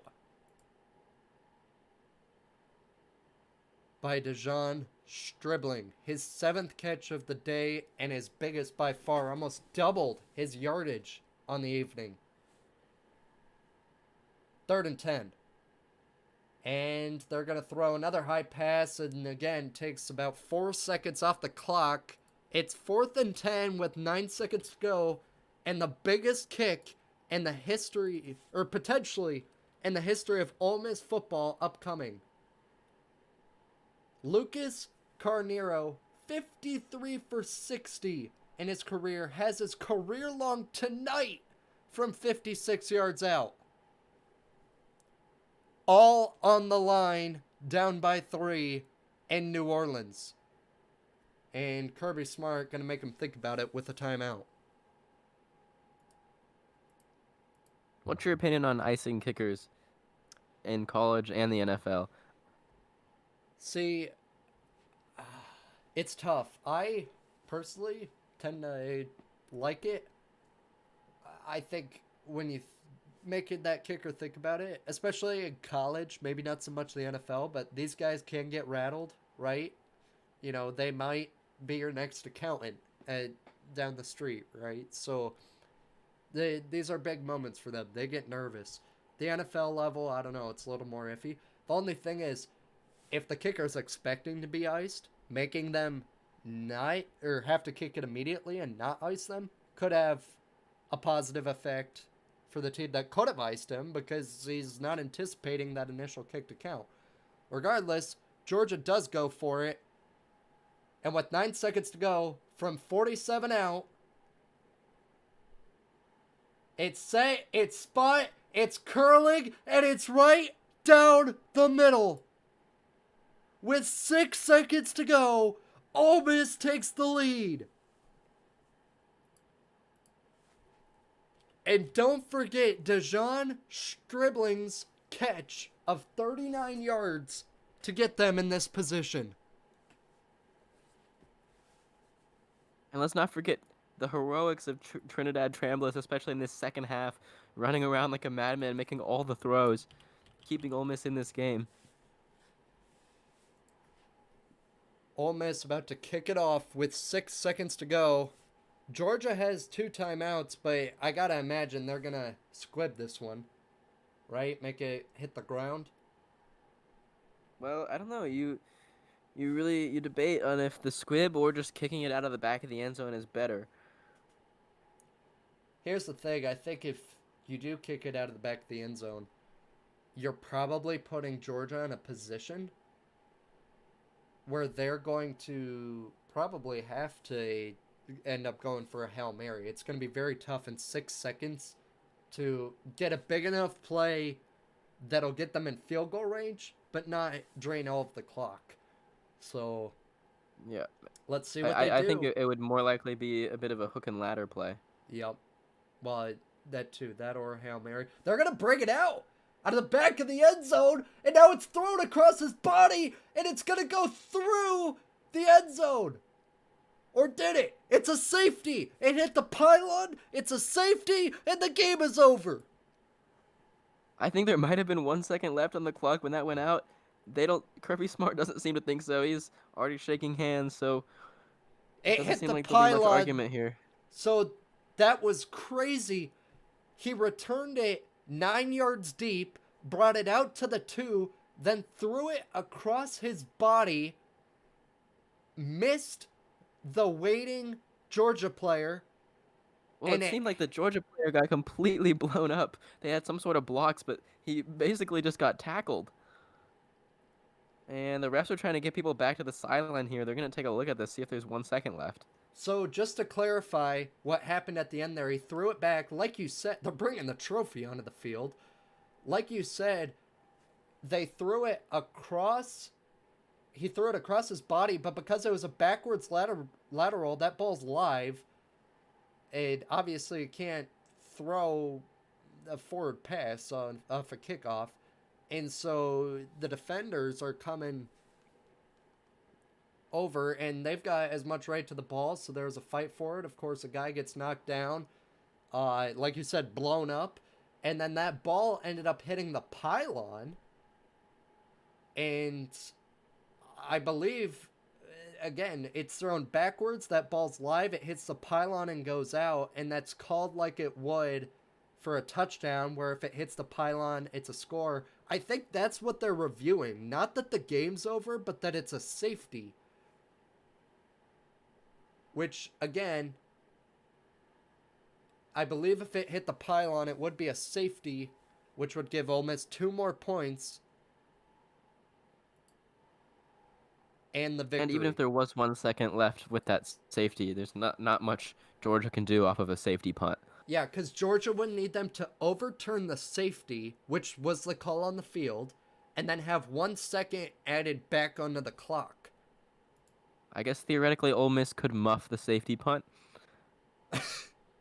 Boy, would that be something. So here, they're showing a replay. That ball hits the pylon with 1 second. I believe there's 1 second left. I think it's a safety, but with 1 second left.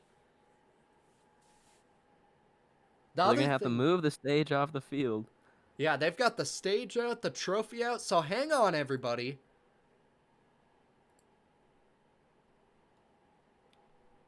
Here's the call.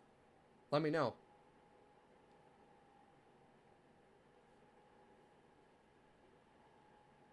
I can't hear it. What'd he say? So the safety is upheld, but there is 1 second left. Exactly what we said. Okay, so Ole Miss has scored a safety, but there is still 1 second left. They will get the kickoff.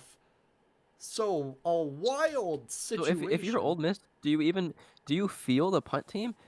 I don't think you feel. I don't know if you're even allowed to just not have players on the field, right? Because the only risk you have is muffing the punt here. Well, and since it's if you don't touch the ball, Georgia can't do anything. Since it's technically a punt, wouldn't that mean that the ball? Because on a kickoff, the ball is live after it goes 10 yards. On a punt, the ball is not live until somebody touches it. So, if I'm understanding that right, why not? Yeah, just have nobody back there. There's confetti. We'll see what they do. There's confetti on the field.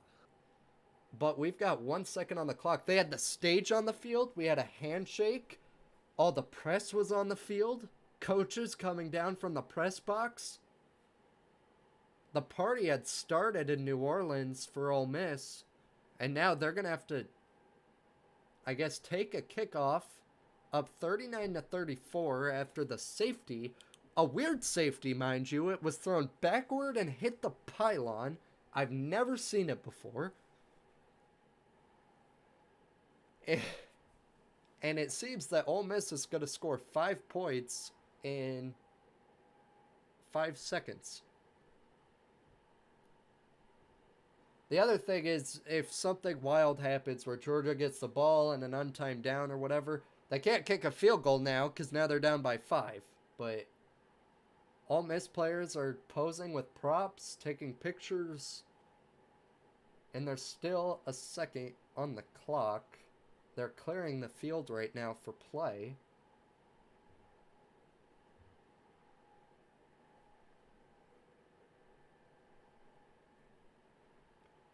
What a bizarre ending to an instant classic.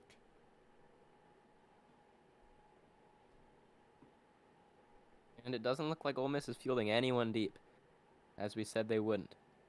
So this is weird. It's like an onside punt. They're actually teeing it up like an onside kick.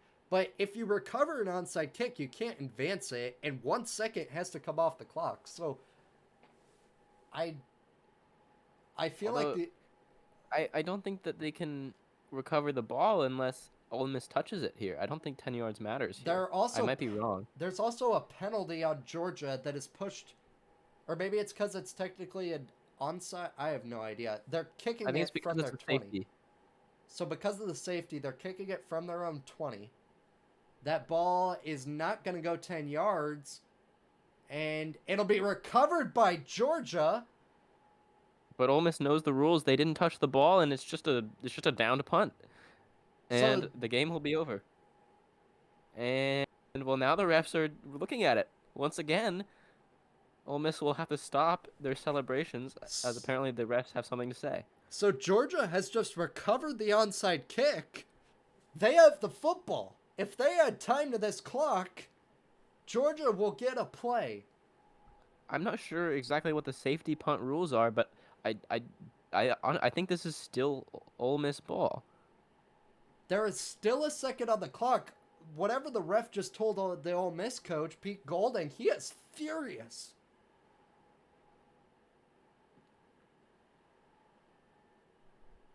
He's got Gatorade all over him, and he is beside himself.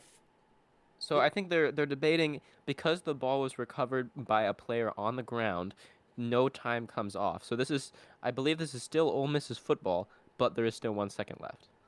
Why is it Ole Miss And the football? stage will, because it was a safety punt and it was never touched. So if you recover a punt, no, I guess it is a Georgia ball. It's Yeah, Georgia I was going to football. say, Georgia, in the craziest way you will ever see, is still alive. Again, they can't get a field goal. This would be the This would craziest be ending. crazy. They can't get a field goal because now they're down by 5 because of the safety. Gunner Stockton on the last play of the game. Ole Miss is not sending a soul. Might as well just go pitchy woo woo. That's what they're going to do, honoring Scott Van Pelt. Looking for the craziest play in the history of the playoff. Going back and forth, the ball's still alive, juggling around. Cash Jones has it. He throws it back. This is still alive. There's a flag down. There's a flag on the field. Cash Jones with it again. Throws it across his body. It's still alive. That one looked like it was maybe forward. This is still alive. Gunnar Stockton playing backyard football. And now he's brought down. And now the celebration can begin. There is a flag, though. If this is a defensive flag, we might have an untimed down. No, it is against Georgia, and the game is finally over. I thought it might have been a holding on Georgia. It is finally over. Ole Miss wins.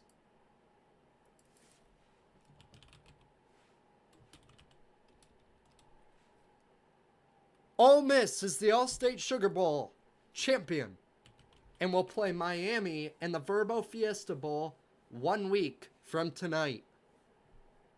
Indiana remains the only team with a first-round bye to win a playoff game. One of the wildest endings you will ever see in the history of college football. We had about, let's see here. What were the stats here? 157 people for the kick in the chat. It plummeted down to about 100, and then now we've got people joining us back. What on earth just happened? Alas, it is over.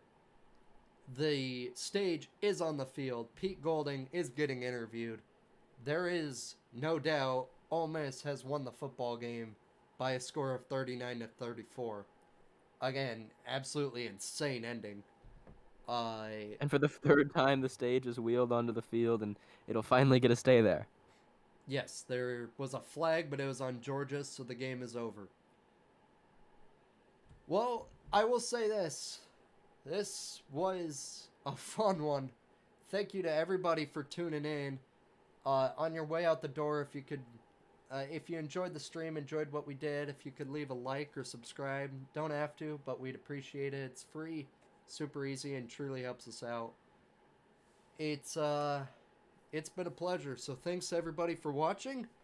Your final score, Ole Miss 39-34. And what a football game. There really are no words to encapsulate what we just watched, other than the fact that we will have a brand new champion in college football that hasn't occurred in at least 20 years. Ole Miss hasn't won it since the 60s. Miami since 2001. And Indiana and Oregon, who will play for a spot in the title, have both never won it. Again, for the last time, your final score, Ole Miss 39, Georgia 34. Hopefully, we might be able to do one more of these streams. We'll see what happens. Regardless, it's been fun. Thanks to all of you for joining. And we'll see you soon. Take care, everybody.